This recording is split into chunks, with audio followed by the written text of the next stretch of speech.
ரொம்ப சிறப்பாக இசையை கொடுத்த ஏபி முரளிதரன் சார் அவர்களுக்கும் எல்லோருக்கும் முதலில் நான் நன்றியை தெரிவித்துக் கொள்கிறேன்.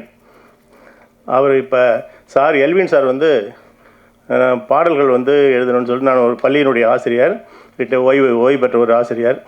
அதனால் அவர் என்ன சொன்னார், இந்த பாடல்கள் நீங்கள் தான் எழுதணும் அப்படின்னு. ஏன்னா ஏற்கனவே ஒரு 4-5 படத்தில் நான் பாடல் எழுதியிருக்கேன். அந்த பாடல்கள் சிறப்பாக வந்திருக்கு. அதனால் அந்த பாடல்லாம் கேட்டார். சரி நீங்களே எழுதுங்க சார் அப்படின்னு சொன்னார். அதனால் நான் அவருக்கு அந்த பாடல்கள்லாம் சொன்னார். அதாவது ஒரு குத்து சாங் மாதிரி இருக்கும். ஆனால் மக்கள் யாருமே முகம் சுளிக்கக்கூடாது, எல்லோரும் குடும்பத்தோடு அந்த படத்தை பார்க்கணும், அதுக்கு தகுந்த மாதிரி எழுதணும்னு சொன்னார். அதே போல் எழுதி கூட தான் சார் நான் நினச்ச மாதிரியே வந்திருக்கு சார், சூப்பர் சார் அப்படின்னு சொல்லிட்டு ரொம்ப மகிழ்ச்சி அடைஞ்சார்.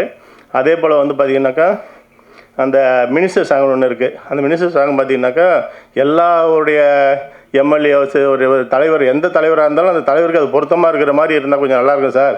அந்த பாட்டு நிறைய பேர் நிறைய ரீச் ஆகும். அதனால் எந்த தலைவருக்கும் அது பொருத்தமாக இருக்கிற மாதிரி நம்ம தலைவருக்கும் நம்ம மினிஸ்டருக்கும் அது பொருத்தமாக இருக்கணும் அப்படிங்கிற மாதிரி சொன்னார். அதுபோல் பார்த்தாக்க தங்கம் பாஞ்சாக்கா சிங்கங்கிற ஒரு பாடலை அது எழுதியிருக்கோம்.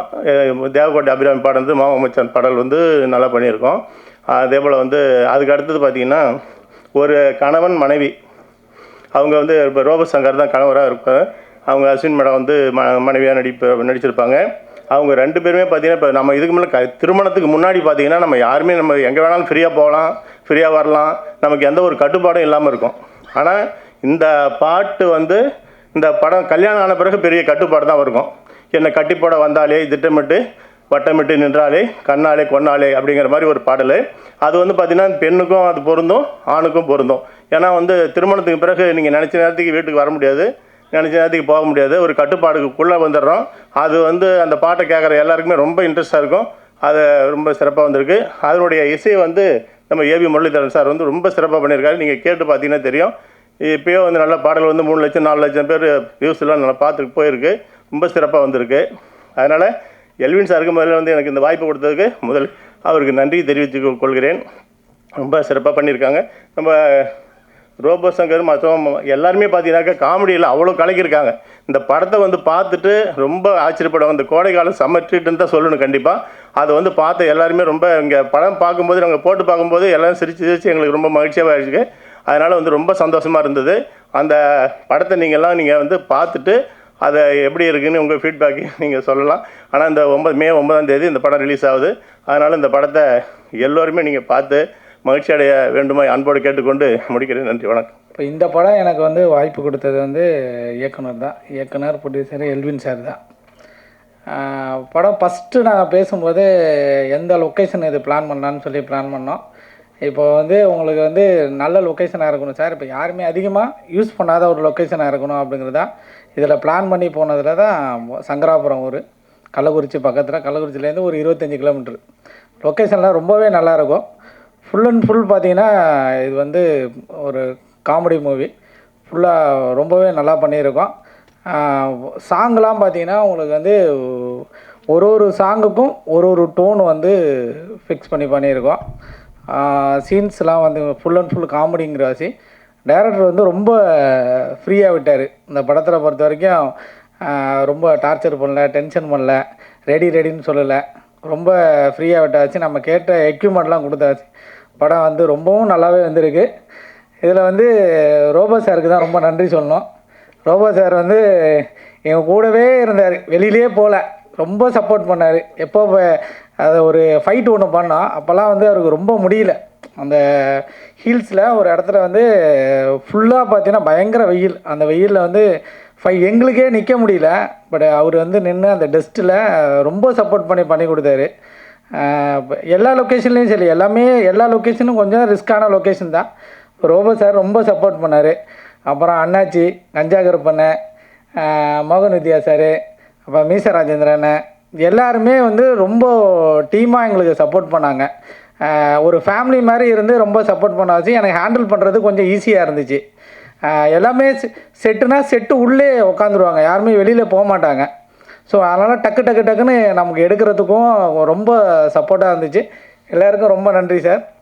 எல்வின் சார் எனக்கு ஒரு ஃப்ரெண்டு மூலமாக கால் பண்ணியிருந்தார். பண்ணிவிட்டு ஃபஸ்ட்டு வந்து ஆடிஷன்லாம் எடுக்கணும். இந்த படம் இந்த கேரக்டர் வந்து அக்கா கேரக்டர் வந்து ரொம்ப இம்பார்ட்டண்ட்டான கேரக்டர். நீங்கள் ஃபேமிலியாக ஒரு 4 சிஸ்டர்ஸ் பண்ணணும் மதரோட சேர்ந்து. அதுக்கு அடுத்த நாள் பேசிட்டு ஃபோன் மட்டும் பேசிட்டு சொன்னார், இல்லை I think you are the right choice, நீங்கள் வந்துருங்க அப்படின்னாரு. அவ்வளோ ஒரு கூலான டைரக்டர் நான் பார்த்ததே இல்லை. கோவமே வராது அவருக்கு. நாங்கள்லாம் ஒரு ஸ்டேஜ்க்கு அப்புறம் விவர் ஷார்ட் போயிட்டே இருக்கோம், ஆனால் நாங்கள் சிரிச்சுட்டே இருப்போம், கதை பேசிகிட்டு இருப்போம், எதுவுமே இல்லை. ஆஸ் த சினிமாட்டோகிராஃபர் ரைட்லி செட், நாங்கள் ஷார்ட் முடிஞ்ச அப்புறம் கூட யாருமே வேறு இடத்துக்குலாம் போக மாட்டோம், அதே இடத்துல உட்காந்து கதை பேசிகிட்டு இருப்போம்.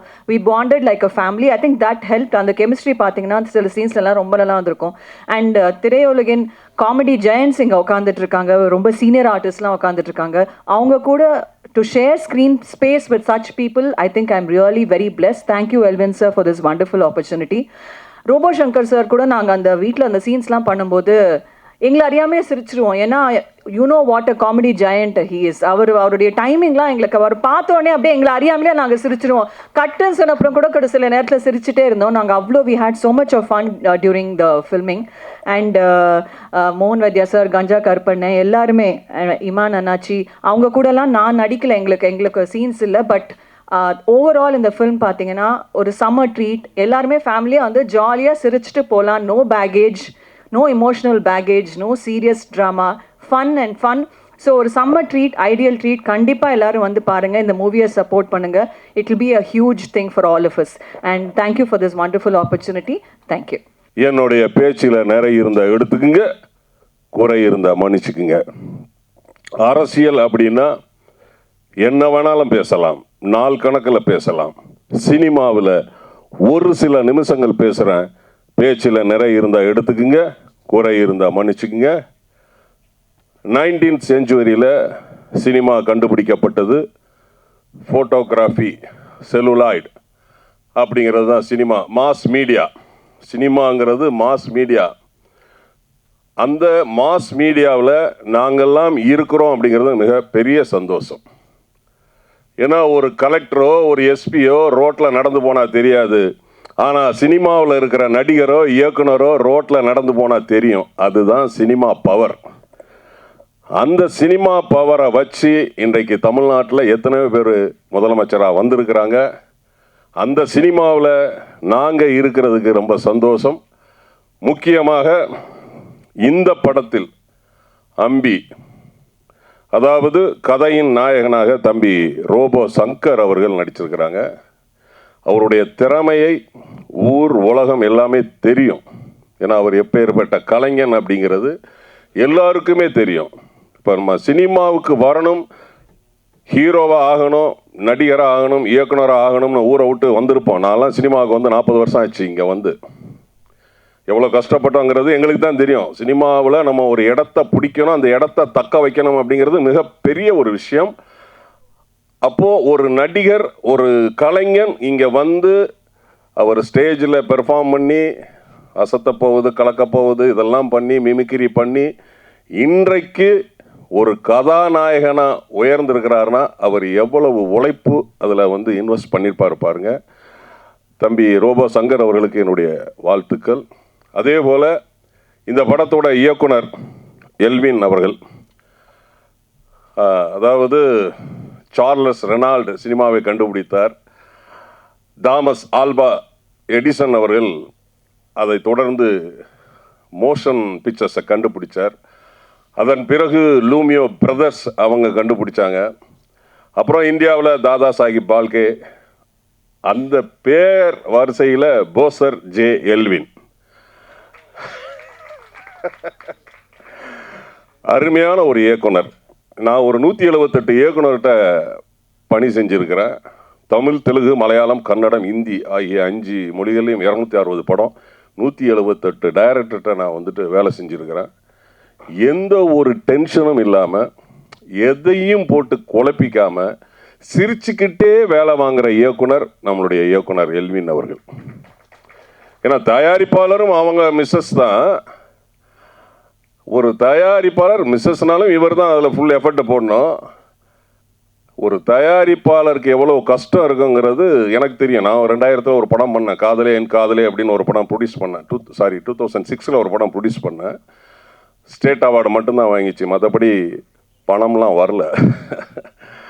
அந்த படம் எடுக்கிறதற்கு பணம் எவ்வளவு கஷ்டம். அவரே தயாரிப்பாளர், அவரே இயக்குனர். அப்போ எவ்வளவு வந்து கஷ்டப்பட்டு ஒரு படத்தை எடுத்து இன்னைக்கு அந்த படத்தை ரிலீஸ் 9ஆம் தேதி ரிலீஸ் பண்ணுறாருங்கிறது சாதாரண விஷயம் கிடையாது. சாதாரண விஷயம் கிடையாது. ஒரு குழந்தைய நம்ம வந்து பெற்று எடுத்து அதை படிக்க வச்சு, அதை டாக்டருக்கு படிக்க வச்சு, அதுக்கப்புறம் நம்ம ஒரு சந்தோஷம் வரும் பாருங்க. அந்த சந்தோஷம் நிச்சயமாக 9ஆம் தேதி காலையில் மொதல் ஷோவில் அவருக்கு வரும். நிச்சயமாக வரும். ஏன்னா எவர்கிரீன் காமெடிங்கிறது எப்போதுமே காமெடி ஜெயிக்கும். அதுக்கு உதாரணம் நம்மளுடைய சுந்தர்சி சார் கூட எடுத்துக்கலாம்.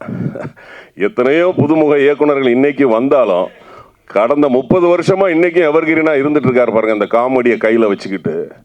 அதே போல் நம்மளுடைய எல்வின் சார் காமெடிக்கு முக்கியத்துவம் கொடுத்து, அது மட்டும் கிடையாது, கதைக்கு முக்கியத்துவம் கொடுத்து கதையின் நாயகனாக தம்பி ரோபோ சங்கர் நடிச்சிருக்கிறார். ஒரு கிராமத்தில் ஒரு இளைஞன் எப்படிலாம் இருப்பார், எப்படி வெள்ளந்தியாக இருப்பார் அப்படிங்கிறதுலாம் தம்பி ரோபோ சங்கர் அது வந்து இதில் வந்து அருமையாக வாழ்ந்துருக்கிறார்.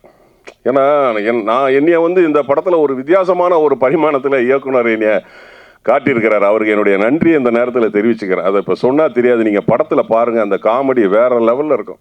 இந்த படத்துக்கு பிறகு எனக்கு நிறைய காமெடி கேரக்டர்ஸ் வரும். அதுக்கு இயக்குனருக்கு என்னுடைய நன்றியை நான் தெரிவிச்சுக்கிறேன்.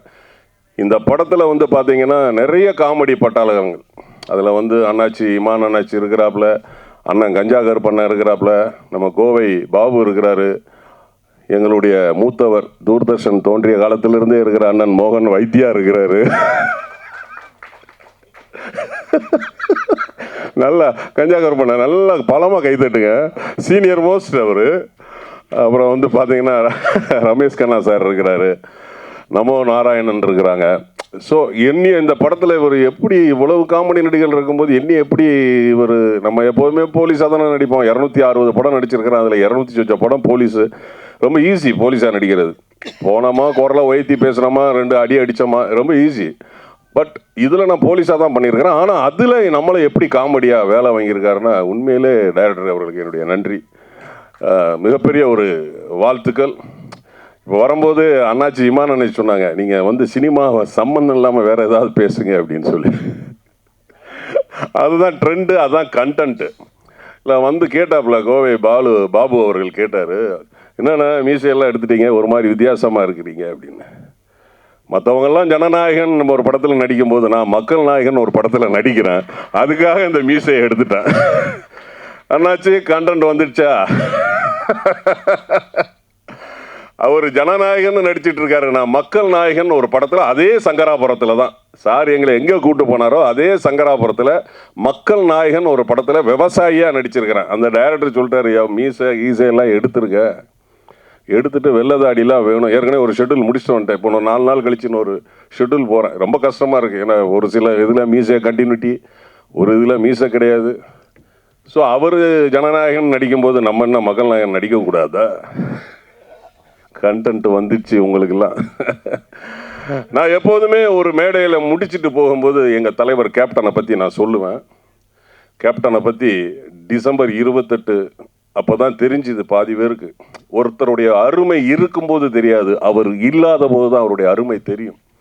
எனக்கு தெரிஞ்சு 1.5 கோடி பேருக்கு அவர் வந்து நன்மை செஞ்சுருக்கிறார், உதவி செஞ்சுருக்கிறார். பட் தெரியாமல் எத்தனையோ பேருக்கு செஞ்சுருக்கிறார்.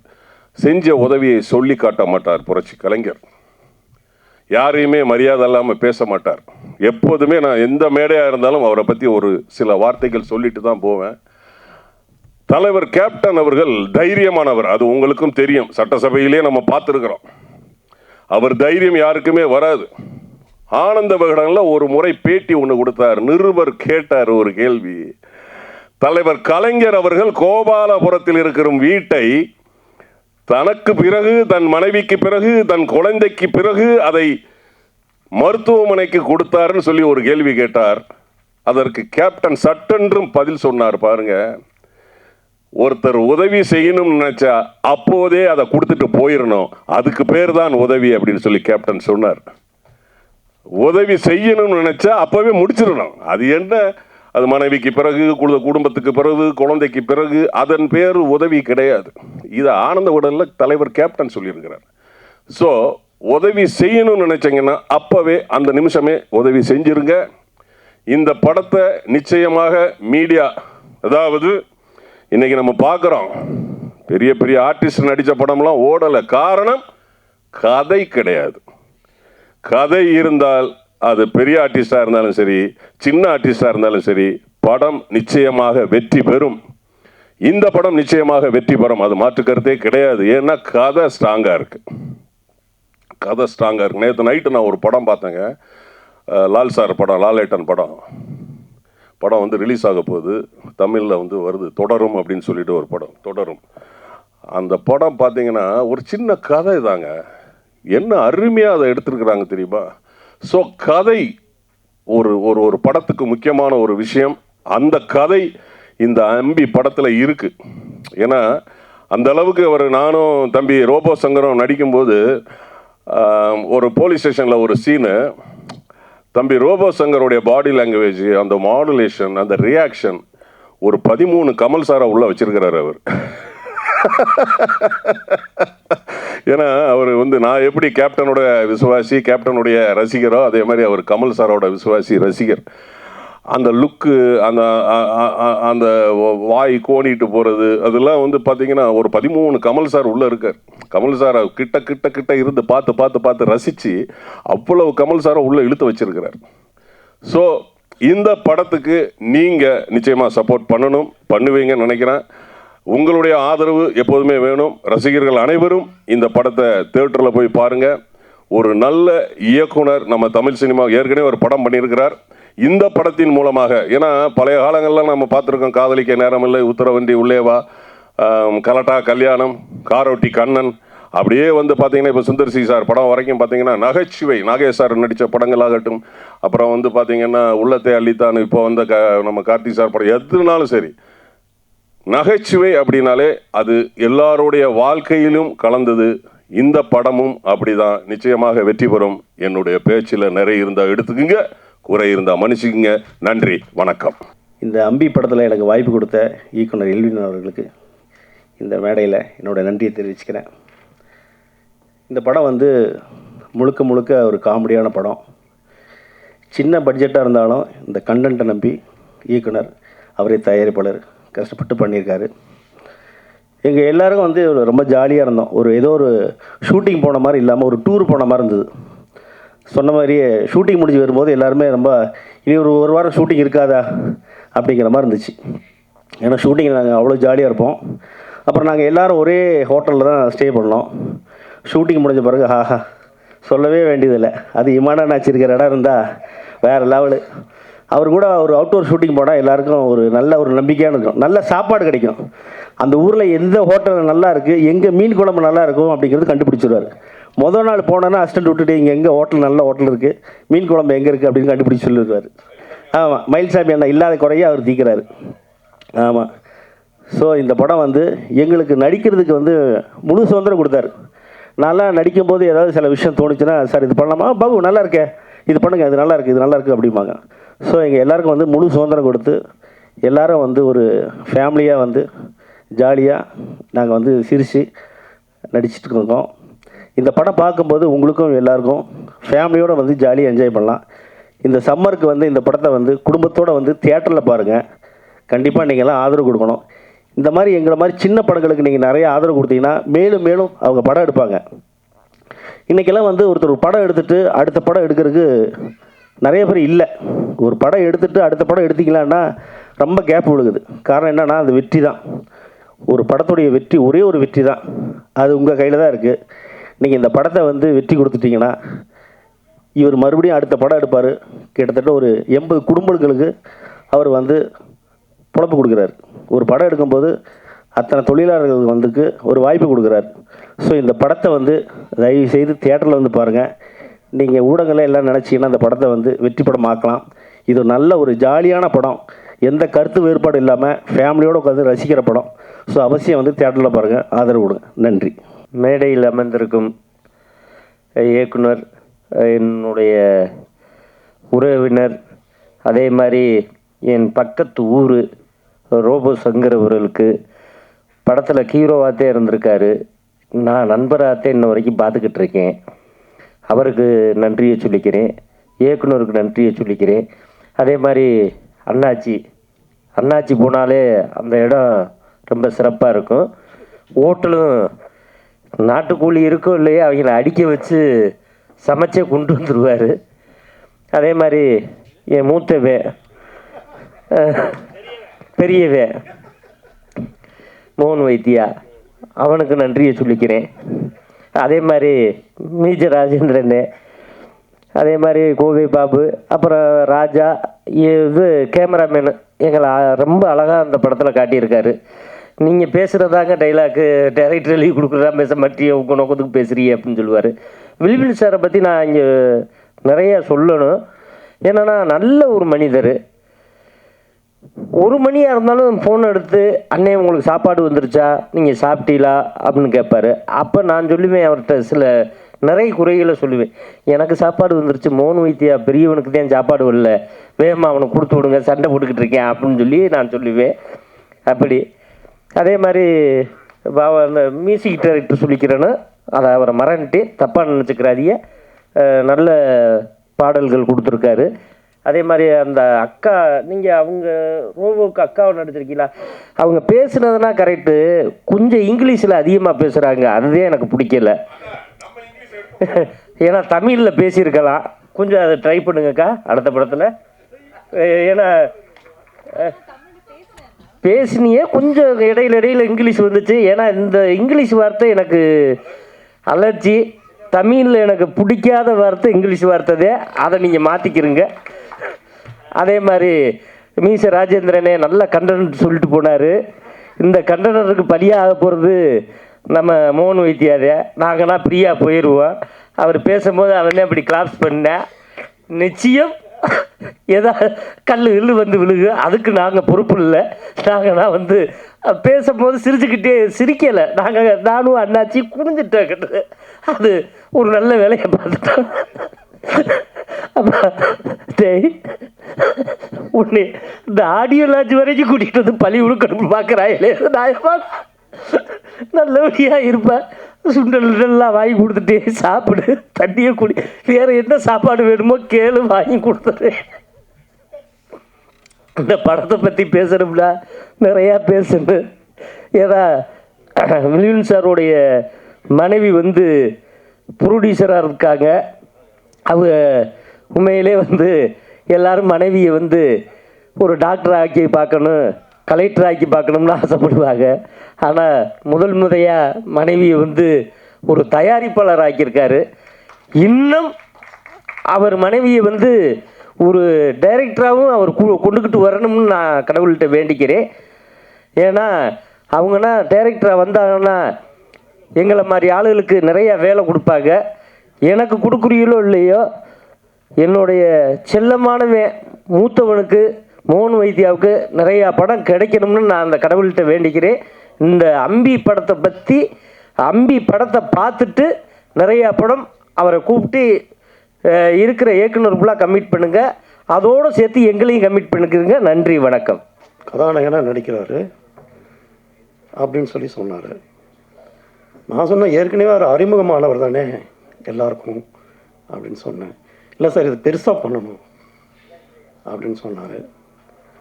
சரி, திரையரங்கு எஸ் ஃபிலிம் ஸ்ரீனிவாசன் அவர்கிட்ட போய் நாங்கள் படத்தை போட்டு காமிச்சோன்னா அவர் சொன்னார், ரொம்ப பெரிய காமெடி சப்ஜெக்டாக இருக்கு, இதை நாங்கள் பேசும்போது மார்ச் மாதம் கொஞ்சம் வெயிட் பண்ணுங்கள், ஏப்ரல் கொஞ்சம் விட்டுருங்க, இப்போ பண்ணிக்கலாம் என்னார்.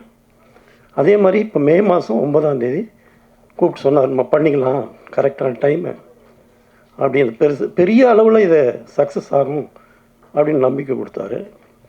அதே மாதிரி எஃப்எம்எஸ் ஏபி இன்டர்நேஷ்னல் அவங்க நாங்கள் பண்ணுறோம் இதை அப்படின்னு சொல்லி அவங்க பண்ணியிருக்காங்க. அதே மாதிரி நார்த் இந்தியன் லாங்குவேஜ் சோனி அவங்க முன் அவங்க ரிலீஸ் பண்ணுறாங்க. அதே மாதிரி அமேசான் ஓடிடி பிளாட்ஃபார்முக்கு நாங்கள் பண்ணுறோம் அப்படின்னு ஒத்துட்ருக்காங்க, சைன் பண்ணிட்டோம், ஸ்டேட்லைட் பேசிகிட்ருக்கோம். ஸோ இந்த படம் பெரிய வெற்றி பெறணும். அவர் Elvin sir Robo Shankar sir மேலே எவ்வளவு ஒரு அபிமானம் வச்சு இதை பெருசாக பண்ணணும் சார் அப்படின்னு சொல்லி கேட்டு நாங்களும் கடுமையாக உழைச்சி இதை தமிழ்நாட்டில் இருக்கிற அத்தனை மல்டிப்ளெக்ஸ்லேயும் இந்த படம் ரிலீஸ் ஆக போகுது. அது மாத்திரம் இல்லை, சிங்கப்பூர், மலேசியாவில் வந்து ரோபோ சாருக்கு நிறைய ஒரு ரசிகர்கள் இருக்கிறதாக சொன்னாங்க அந்த டிஸ்ட்ரிபியூட்டர். அங்கேயும் பெரிய அளவில் ரிலீஸ் ஆக போகுது. மிடில் ஈஸ்டில் கேட்டிருக்கோம், மிடில் ஈஸ்ட்லேயும் அநேகமாக ரிலீஸ் ஆகிடும் 9ஆம் தேதி. அந்த படத்துடைய கண்டென்ட் ஃபஸ்ட்டு பார்த்த உடனே இது டிஃப்ரெண்ட் டைப் ஆஃப் காமெடியன். ஏன்னா இது வந்து இந்த மாதிரி காம்பினேஷன் தமிழ் சினிமாவில் வந்தது கிடையாது. ஏன்னா நானும் 35 வருஷம் சினிமாவில் இருக்கிறேன். ரோபோ சங்கர் சார், அதே மாதிரி லெஜண்ட்ஸு இமாம் அண்ணாச்சி, கஞ்சா கருப்பண்ண, அதே மாதிரி ரமேஷ் கண்ணா, அது மாதிரி நிறைய பெரிய லெஜண்ட். இந்த காம்பினேஷன் வந்தது கிடையாது தமிழ் சினிமாவில். அதுவும் படம் வந்து ஃபஸ்ட் ஃப்ரேம்லேருந்து லாஸ்ட் ஃப்ரேம் வரைக்கும் நீங்கள் சிரிச்சுட்டே இருக்கிறோம். சிரிப்பு. இப்போ அதுதான் தேவைப்படுது தமிழ் சினிமாவுக்கு, சிரிப்பு தான் தேவைப்படுது. அந்த குறையை வந்து இந்த படம் கண்டிப்பாக போக்கும். கண்டிப்பாக ஃபேமிலியோடு வந்து இந்த படத்தை பார்க்கணும். ரெண்டாவது, இந்த படம் ரிலீஸ் ஆகிற டைம் வந்து பார்த்திங்கன்னா ஸ்கூல்ஸ், காலேஜஸ் எல்லாம் லீவு. ஃபேமிலியோடு கண்டிப்பாக வரும். நல்ல மல்டிப்ளெக்ஸஸ் அந்த மாதிரி நிறைய தியேட்டரில் நாங்கள் போட போகிறோம், கன்ஃபார்மாக இருக்குது. இந்த படம் மேலும் மேலும் வெற்றி அடையணும். எல்வின் சாரை பற்றி சொல்லணுன்னா, அவர் வந்து நிறைய ஐடியாஸ் வச்சுருக்காரு, 1-2 கிடையாது. நாங்கள் பேசும்போது அடுத்த படத்துக்கு கூட நாங்கள் பேசி வச்சுருக்கோம். ஒரு பெரிய நடிகர், அவர்கிட்ட போய் ஒரு கதை சொல்லியிருக்காரு, இந்த படத்தில் கண்டிப்பாக நான் நடிக்கிறேன், நீங்கள் எடுங்க, அவ்வளோ நல்ல சப்ஜெக்ட் அது. அடுத்த படத்துக்கு அட்வான்ஸ் வாழ்த்துக்கள். அதே மாதிரி அவருடைய ஐடியாஸ் கண்டிப்பாக ஒர்க் அவுட் ஆகும் தமிழ் சினிமாவில். டிஃப்ரெண்ட் டைப் ஆஃப் இது. நான் கூட கேட்பேன், என்ன சார் நீங்கள் சைலண்ட்டாக இருக்கீங்களே, இவ்வளோ பெரிய காமெடி படத்தை எடுத்துருக்கீங்களே அப்படின்னு. சார் கண்டென்ட் தான் சார், நம்ம உள்ளுக்குள்ளே காமெடி இருந்தால் போதும், நான் வந்து நடிக்க வச்சுருவேன் அப்படின்னு. அவ்வளோ சைலண்ட்டான மனிதர் அவர். அதே மாதிரி ரோபோ சார் வந்து இந்த படத்தில் அருமையாக பண்ணியிருக்காரு. அவர் ஒரு இடத்துல சொல்லுவார், இனி நான் வந்துட்டேன் இல்லை அப்படிம்பார். கண்டிப்பாக வந்துட்டீங்க சார் ஹீரோவா. இனி வாழ்த்துக்கள். இன்னும் நிறைய படம் நீங்கள் பண்ணணும். நிறைய தமிழ் சினிமாவில் காமெடி மாத்திரம் இல்லை, அனைத்து கேரக்டரும் நீங்கள் பண்ணணும் அப்படின்னு நான் வேண்டிக்கிறேன். வாய்ப்புக்கு நன்றி. எல்வின் போசர் அவர்கள் எனக்கு நண்பர். இந்த படத்தை வலுக்கட்டாயமாக எனக்கு கொடுத்துட்டாரு. நான் தான் பண்ணணும்னு சொல்லி இந்த ஒரு நல்ல வாய்ப்பினை எனக்கு கொடுத்ததுக்கு எல்வின் போசர் அவர்களுக்கும் அவரோட துணைவியாருக்கும் ரொம்ப ரொம்ப நன்றி சொல்கிறேன். ரோபோ சார் முதல் முறையாக ஹீரோவாக அறிமுகமாகிற படத்தில் இசையமைக்கிறதுக்கு எனக்கு கிடைச்சது ஒரு பெரிய வாய்ப்பு. இத்தனை பேர் உட்கார்ந்துருக்கிறாங்க ஜாம்பவான்கள், அவர் எல்லோரும் கூட. ஃபஸ்ட்டு படம் பார்த்தோன்னே ரொம்ப ஹாப்பி ஆகிட்டேன். பேக்ரவுண்ட் ஸ்கோருக்கு படம் வரும்போது பார்த்தா ஒரு பட்டாளமே இருக்குது, நட்சத்திர பட்டாளமே இருக்குது அப்படின்னு ரொம்ப சந்தோஷப்பட்டேன். இவங்க சொல்லியிருந்தாங்க 4 பாட்டு. எம்எம் கீரவாணி அவர் பாடுவாரா நம்ம படத்துக்கு அப்படின்னு சந்தேகமாக இருந்துச்சு. பட் ரிக்வஸ்ட் பண்ணோம், பாடுறேன்னு சொன்னாங்க. ஹைதராபாத் வர சொன்னாங்க, போனோம், பாட வச்சிட்டோம். அதுக்கு சைந்தவி பாடினாங்க. இன்னொரு சின்ன பாட்டு ஒன்று, ஒரு பிட் சாங் ஒன்று இருக்குது, ஜிலுக்கு ஜிலுக்கு ஜில்லாலங்கடிங்கிற ஒரு பாட்டு இருக்குது. அது வந்து ட்ரம் சிவமணி பாடியிருக்காரு. அவர் முதல் முறையாக பாடியிருக்காரு சினிமாவில், ஃபஸ்ட் டைம் அவர் பாடியிருக்காரு. அது எல்லாமே சத்யபிரகாஷோடைய பாட்டு ஒன்று. தேவக்கோட்டை அபிராமி இன்றைக்கி சோஷியல் மீடியாவில் ரொம்ப பிரபலமான ஒரு சிங்கர்.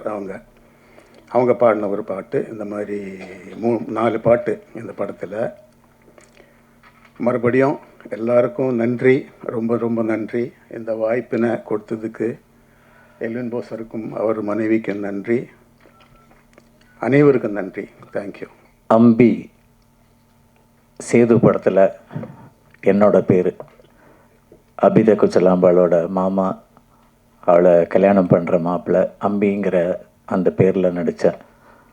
அடுத்து பார்த்திங்கன்னா அன்னியன் படத்தில் விக்ரம் வந்து அம்பியாக நடித்தார். இப்போது சேதுவில் இருந்த அம்பி இப்போ அம்பி படத்துலேயே நடிக்கிறேன் அப்படிங்கும்பொழுது ரொம்ப சந்தோஷமாக இருந்துச்சு, பெருமையாக இருந்தது. எல்வின் பாஸ்கர் சார் வந்து நான் டைட்டில் கேட்டப்போ சொல்கிறேன் உங்களுக்கு சர்ப்ரைஸாக இருக்கும், ரொம்ப நல்லாயிருக்கும் அப்படின்னு சொல்லிக்கிட்டே இருந்தார். ஸோ ரொம்ப வெயிட் பண்ணிக்கிட்டே இருந்தேன். அப்புறம் அம்பின்னு சொன்னோடனே ஆஹா என்னோட பேர் இப்படின்னு நான் நினச்சிக்கிட்டேன். எல்வின் சார் பற்றி ஒரு சில வார்த்தைகள் கண்டிப்பாக சொல்லியே ஆகணும். எனக்கு அவரோட கூட இது வந்து 3rd மூவி, 3வது படம் எனக்கு. Thank you very much Bhaskar sir, thank you very much. அவரோட ஃபஸ்ட்டு மூவிலையும் ஒரு கேரக்டர் பண்ணினேன். பட் சம்ஹவ் அந்த கொரோனா பீரியட்னால அந்த படம் வந்து பண்ண முடியாமல் போயிடுச்சு சாருக்கு. அடுத்தது வந்து ரூல் நம்பர் 4 அப்படின்னு சொல்லிட்டு ஒரு த்ரில்லர் மூவி, ஃபுல்லாக கேரளாவில் தான் ஷூட்டிங் நடந்துச்சு. அதில் வந்து ரொம்ப சீரியஸான கேரக்டர், ஒரு ஏடிஎம் செக்யூரிட்டி, ஹீரோயினோட அப்பாவை பண்ணேன். ரொம்ப ரொம்ப ஒரு ரொம்ப சீரியஸான கேரக்டர் அது ஆக்சுவலி. பட்டு அம்பி படத்தில் 3rd மூவியில் வந்து ஃபுல் அண்ட் ஃபுல் வந்து என்னை வந்து ஏதோ நம்பிக்கையில் என்னை கூப்பிட்டு தைரியமாக காமெடி பண்ண வச்சுருக்காரு. தேங்க்யூ வெரி மச் சார் அதுக்கு. ஸோ இனிமேல் நிறைய காமெடி மூவிஸ் வரும்னு ஒரு நம்பிக்கை இருக்குது உங்கள் மூலியமாக. ஸோ எனக்கு பாஸ்கர் சார் வந்து எப்படின்னா ஒரு டைரக்டராக இல்லாமல் நாங்கள் வந்து ரொம்ப ஒரு ஃபேமிலி ஃப்ரெண்ட்ஸ் மாதிரி. அவருக்கு திடீர்னு ஃபோன் பண்ணுவார், மோகன் சார் எங்கே இருக்கீங்க? வீட்டில் இருக்கேன், நான் வரேன், வீட்டுக்கு வரேன் அப்படிம்பாரு. உடனே ஏதாவது சமைச்சு வைப்பேன் சார் வருன்னு சொல்லிட்டு. அது மாதிரி அடிக்கடி வந்துட்டு அவங்க டீமோடு வந்து நம்ம வீட்டில் இருந்து டிஸ்கஷன்லாம் பண்ணி எனக்கு அது ரொம்ப பெருமையாக இருக்கும். ஒரு டைரக்டர் நம்ம வீட்டில் வந்து உட்காந்து ஸ்டோரி டிஸ்கஷன்லாம் பண்ணி எல்லாம் பண்ணிகிட்ருக்காரு அப்படின்னு சொல்லிட்டு. ஏன்னா நான் வந்து பல வருஷங்களாக தனியாகவே இருக்கிறதுனால எல்லாருக்கும் தெரியும், பிக் பாஸ்லெல்லாம் நிறையா சொல்லியிருக்கேன், யூடியூப்லலாம் நிறையா சொல்லியிருக்கேன் என்னோடய லைஃப்பை பற்றி. எனக்கு இந்த மாதிரி அவங்க டீமாக ஒரு 7-8 பேர் வரும்பொழுது எனக்கு ஒரு சந்தோஷம், நம்ம ஒரு ஃபேமிலியோட நல்ல ஃப்ரெண்ட்ஸ் சர்க்கிளோடு இருக்கோம் அப்படின்னு சொல்லிட்டு. அதுக்கு நான் அடிமை, நண்பர்கள் அப்படின்னாலே அடிமை. அதனால் இந்த அம்பி படத்துலையும் வந்து நடிக்கும்பொழுது கூட நடித்த அத்தனை ஆர்டிஸ்ட்டும் நிறைய கலாட்டா கிண்டல்கள்லாம் பண்ணுவாங்க. பரவாயில்ல, ஏன்னா அவங்களாம் டிவியில் வரும்பொழுது எவ்வளோ கிண்டல்கள்லாம் பண்ணிக்கிட்டு அவங்களே வந்து கலாய்ச்சிக்கிட்டு அதெல்லாம் பண்ணும்போது பரவாயில்ல, நம்ம கலாய்க்கிறதுக்குன்னு நம்மளை ஒருத்தனை கடவுள் படைச்சிருக்காங்க அப்படின்னு நினச்சிப்பேன் நான். It's okay, no problem. ஏன்னா எப்போவுமே நம்ம சீரியஸாக ரொம்ப அப்படியே இதுவாக இருந்தால் தான் பிரச்சனை. நம்ம ஏற்றுக்கிட்டு போயிட்டோன்னா அதில் வந்து பிரச்சனை இருக்காது. இப்போ கூட கஞ்சா கருப்பு ஏதோ சொல்லிட்டு இருந்தா, கல் விழும் மண் விழும்லாம் சொல்லிட்டு இருந்தா. என்ன ஒன்றும் புரியல, சிரிச்சுக்கிட்டே சொன்னார். சார் உங்களுக்கு யாருக்கா புரிஞ்சுதா? பாபு புரிஞ்சுதா? எனக்கு அப்புறமா சொல்லுமா. ஓகே, ஏதோ கல் விழும் அப்படின்னாரு. இது வரைக்கும் எதிர்பார்த்துட்டு இருந்தார்ல. சுண்டல் வாங்கி தந்தேன் அப்படின்னாரு. It's okay, no problem. அதை சாப்பிடக்கூடாது, அங்கேயே தான் இருக்குது.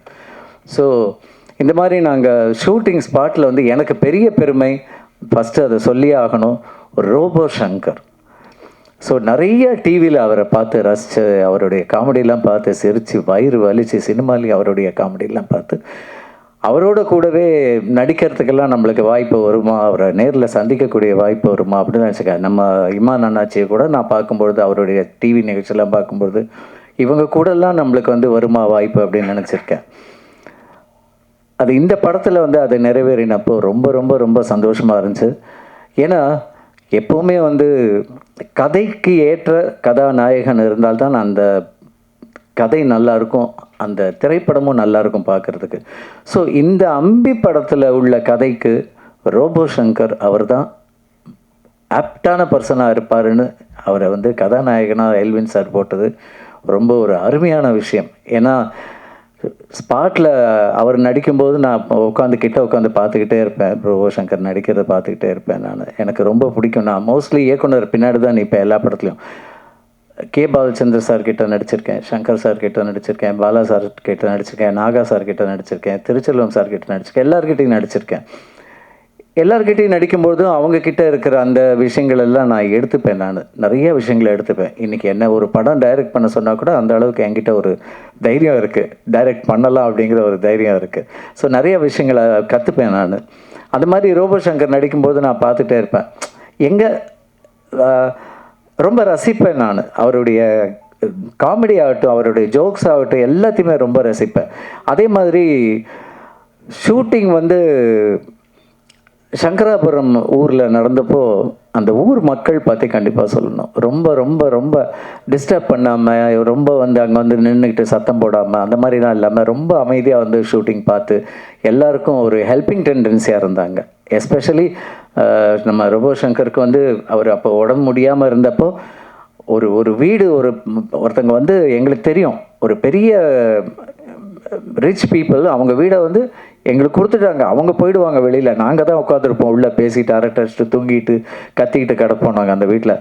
அவங்க வீட்டில் வந்து எங்களுக்கு லஞ்சு டயத்தில் வந்து எங்களுக்கு அந்த அம்மா வந்து அவ்வளோ முட்டையெல்லாம் ஒரு விஷயம் ஆம்லெட்லாம் போட்டு கொடுத்து எங்களுக்கு அவங்க வந்து ஒரு ஃபேமிலியாகவே எங்களை ஆக்கிட்டாங்க. அவங்க ஃபேமிலியில் ஒருத்தங்களாகவே ஆக்கிட்டாங்க. அந்த மாதிரிலாம் எங்களுக்கு கிடைச்சது பெரிய பெரிய பெரிய பாக்கியம்னு சொல்லணும். ஏன்னா நிறைய ஷூட்டிங் ஸ்பாட்டில் போகும்போது செருப்பை போட்டு உள்ளே வராதங்க அப்படின்னு சொல்லுவாங்க. ஆனால் அந்த வீட்டில் வந்து அந்த மாதிரிலாம் ஒன்றும் ரெஸ்ட்ரிக்ஷன்ஸே கிடையாது. இருந்தாலும் நம்ம வந்து ஒரு வீட்டுக்குள்ளே இருக்கோமே அப்படின்ட்டு நாங்கள் அதுக்கு தகுந்த மாதிரி தான் நாங்கள் எல்லாருமே இருந்தோம். அதே மாதிரி ரமேஷ் கண்ணா சார், அவருடைய ஒரு அந்த காமெடி பண்ணுற விதம், அவர் வந்து டீச் பண்ணுவார் எங்களுக்கு நடிக்கும்பொழுது. இந்த வைத்தியா இதை இப்படி வச்சுக்கோங்க, இந்த மாதிரி சொல்லுங்கள் அப்படின்னு சொல்லிட்டு டீச் பண்ணுவார். நிறைய அவரும் எங்களுக்கு கூட ஹெல்ப் பண்ணார் டைரக்ட் பண்ணி. ஸோ நான், கஞ்சா கருப்பு, நம்ம இமான் அண்ணாச்சி எல்லாருமா சேர்ந்து, இன்னும் எங்கள் கூட இருந்த சில ஆர்டிஸ்ட்டும் இங்கே இருக்காங்க, வந்திருக்காங்க, ஊர்லேருந்து வந்திருக்காங்க. ஹே, வெல்கம் ஆல் ஆஃப் யூ. ரொம்ப சந்தோஷம், ரொம்ப நாளைக்கு அப்புறம் பார்க்குறோம். ஸோ எல்லாருமே ரொம்ப ஒரு ஃபேமிலியாக தான் இருந்தோம். அவங்க சொன்ன மாதிரி ரொம்ப ஒரு ஃபேமிலியாக இருந்தோம்.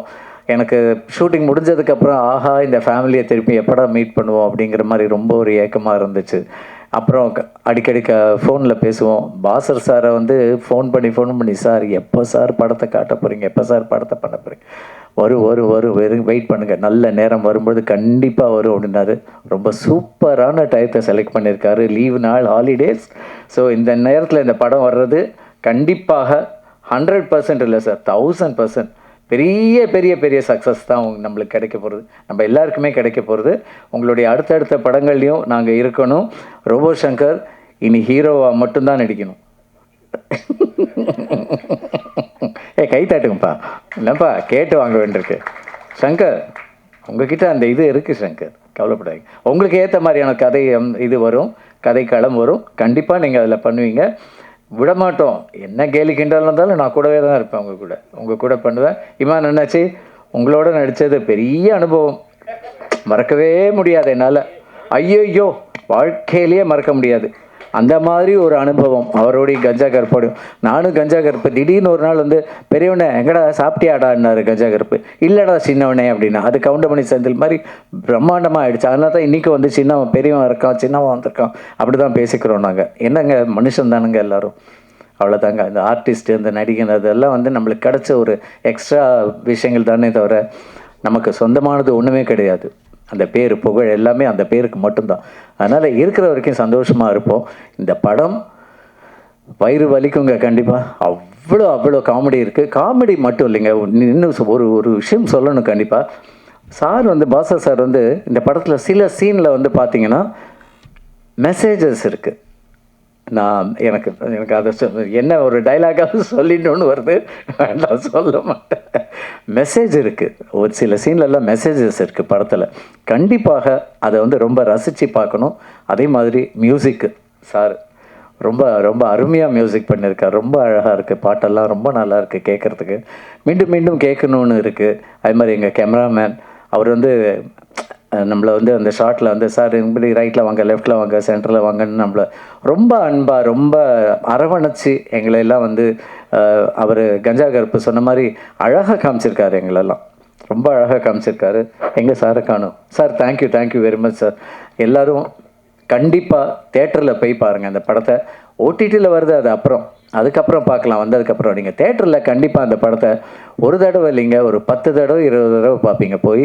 அதுவும் college boys and school children எல்லாருமே ஃபேமிலியோடு போய் பாருங்கள். தயவு செஞ்சு தேட்டரில் போய் பாருங்கள். ஏன்னா ரொம்ப நாளைக்கு அப்புறம் நீங்களாம் சிரித்து என்ஜாய் பண்ணக்கூடிய மாதிரியான ஒரு திரைப்படம் அம்பி. எனக்கு அம்பின்னு சொல்லும்பொழுதே எனக்கு உடனே சேது படம் தான் ஞாபகம் வருது எனக்கு. So thank you very much. அதே மாதிரி என்ன இந்த மாதிரி பேனர்லலாம் போட்டு என் ஃபோட்டோலாம் போஸ்டர்லாம் போட்டதில் ரொம்ப சந்தோஷம். ஏன்னா எத்தனையோ படம் நடிச்சிருக்கேன், எந்த படத்துக்கும் என்னோடய ஃபோட்டோலாம் வந்ததே கிடையாது போஸ்டர்லலாம் ஒரு நாள் கூட. சார் அதுக்கு நான் ரொம்ப ரொம்ப ரொம்ப நன்றி சொல்கிறதுக்கு கடமைப்பட்டிருக்கேன். Thank you so much, thank you so much. என்ன நானும் போஸ்டரில் பார்க்கும்போது நானும் இதில் நடிச்சிருக்கேன்ல அப்படின்னு எனக்கு அப்போ தான் ஃபீல் வருது. எல்லா படத்தையும் தேட்டரில் போய் பார்ப்பேன். நான் நடித்த படங்கள்லாம் நிறைய, ஒரு 40 படம் நடிச்சிருக்கேன், 96 சீரியல் நடிச்சிருக்கேன், மியூசிக்கல் ஷோ நிறைய பண்ணியிருக்கேன். ராகம் சங்கீதம் ஃபஸ்ட்டு ஆரம்பித்தது ரியாலிட்டி ஷோ, அதுக்கப்புறம் வந்த ஷோஸ் தான் எல்லாமே. அது மூலிமா வந்தது தான் இந்த பேரெல்லாம் எனக்கு. ஸோ என்னுடைய ஜேர்னி கிட்டத்தட்ட 42 வருஷமாக இந்த ஃபீல்டில் போயிட்டுருக்கு. ஸோ அது எனக்கு ரொம்ப பெருமை. இன்னும் நிறைய பாசர் சார் நிறைய திரைப்படங்கள் பண்ணணும், நிறைய நாங்கள்லாம் கூட இருக்கணும். Sir thank you very much once again இந்த ஒரு பெரிய ஆப்பர்ச்சுனிட்டி கொடுத்ததுக்கு. சங்கர் 2025 டைலாக் சொன்ன மாதிரி வந்துட்டீங்கல்ல, சும்மா அசத்த போகிறீங்க பாருங்கள், கலக்க போகுது மாதிரி அசத்த போகிறீங்க. இன்னும் நிறையா ஸ்டார்ஸ் எல்லாம் இருக்காங்க. ஐ திங்க் அவங்களாம் ஏதோ வெளிநாட்டில் இருக்காங்கன்னு நினைக்கிறேன், வெளியூர் போயிருக்காங்க, அதனால் வர முடியல. படத்தை பாருங்கள் கண்டிப்பாக. மீண்டும் மீடியா பீப்புள், ப்ரெஸ் பீப்புள் எல்லாருக்கும் என்னுடைய மனமார்ந்த நன்றி. Thank you very much. அதே மாதிரி எங்கள் அசிஸ்டன்ட் டைரக்டர்ஸ், எஸ்பெஷலி சதீஷ், நான் மென்ஷன் பண்ணியே ஆகணும். எக்ஸலண்ட் பர்சன், எல்லாரையும் டேக் கேர் பண்ணி எல்லாரும் அங்கே சதீஷ் சதீஷ் சதீஷ் சதீஷ் எக்கோ மாதிரி கேட்டுக்கிட்டே இருக்கு. எல்லாத்துக்கும் சதீஷை தான் கூப்பிடுவாங்க எல்லாரும். So thank you very much Satish. மொட்டை தேங்க்யூ. சிரிக்காது, ஏந்திரு, உன்னை காட்டு யாருன்னு ஏந்திரு. அவர் தாங்க எங்கள் அசிஸ்டன்ட், எங்கிட்ட எல்லாம் அவர் தாங்க. அவர் கைத்தட்டல் கொடுங்களேன் ப்ளீஸ் அவருக்கு. Thank you Satish, thank you so much. மற்ற ஆர்டிஸ்ட்லாம் கூட வந்திருக்காங்க, இங்கே உட்காந்துருக்காங்க. Thank you very much. உங்கள் எல்லாம் சந்தித்தது ரொம்ப சந்தோஷம். Thanks a lot for this good opportunity. TV shows கலக்க போகுது யாரில் டைலாக் ரைட்டராக இருந்திருக்கேன்.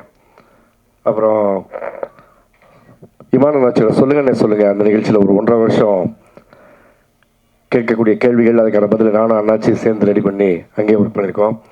ஒரு சில திரைப்படங்களில் குறிப்பாக சொல்ல போனால் ஜில்லாவில் வந்து சூரிய அவர்களுக்கு ஒரு 7 சீன் எழுதி கொடுத்தேன், என்னோட பெஸ்ட் ஃப்ரெண்ட் அப்படின்றதுனால. அப்புறம் எழில் சாரோட படம் சரவணன் இருக்க பயமே இல்லாத லேகியம் காமெடி ஒன்று எழுதினேன். இந்த மாதிரி சில படங்கள் பண்ணியிருந்தாலும் இதெல்லாம் வந்து சின்னதாக நீ பண்ணியிருக்க, பெருசாக ஒன்று பண்ணணும் அப்படின்னு சொல்லி நண்பர் சிவராஜ் மூலமாக எல்வின் சார் என்னை கூப்பிட்டு அனுப்பிச்சாங்க. போய் பார்த்தோம். ஆல்ரெடி அவர் ஃபுல்லாகவே வந்து ரெடி பண்ணி வச்சுருந்தாங்க. எங்கெங்கே தேவைப்படுதோ அங்கங்கே மட்டும் நீ பஞ்சஸ் போட்டால் போதுன்னு சொன்னாங்க. அதுக்கப்புறம் கிடைக்கும் போதெல்லாம் நைட்டு 10 மணி 12 மணிக்கெல்லாம் வர சொல்லி டிஸ்கஸ் பண்ணி நிறைய விஷயங்களை பகிர்ந்துக்கிட்டு நீ ஸ்பாட்டுக்கும் வந்துடு அப்படின்னாரு. அங்கே நிறைய சீனை மாற்றினார்.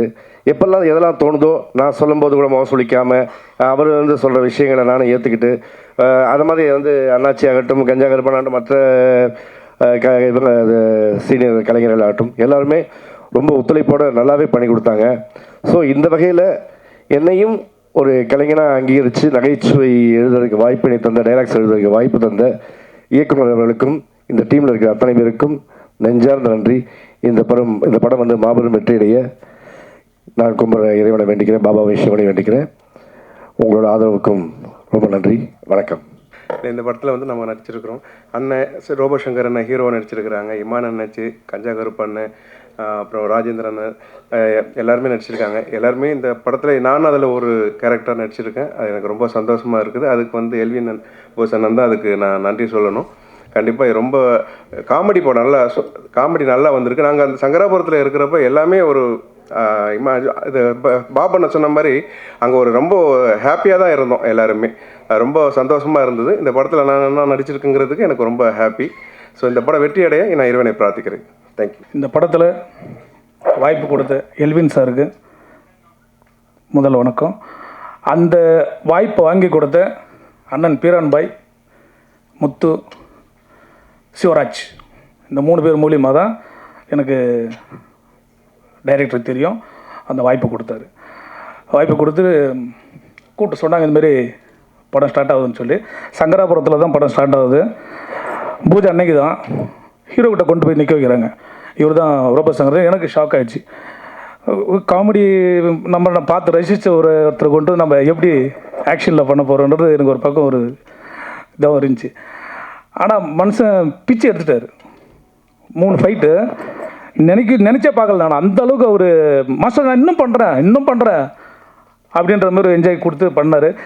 அதேமாதிரி ஃபைட்லேயும் வந்துட்டு நான் என்ன எக்யூப்மெண்ட்ஸ் கேட்டணும், எத்தனை பேர்கிட்ட ஃபைட்டர்ஸ் கேட்டணும், அத்தனையும் நம்ம டைரக்டர் கொடுத்தாரு. நல்ல சிறப்பாக அந்த 3 ஃபைட்டு வந்திருக்கு. அந்த படம் எங்கள் ஊரில், நானும் சங்கராபுரத்துக்காரன் தான்.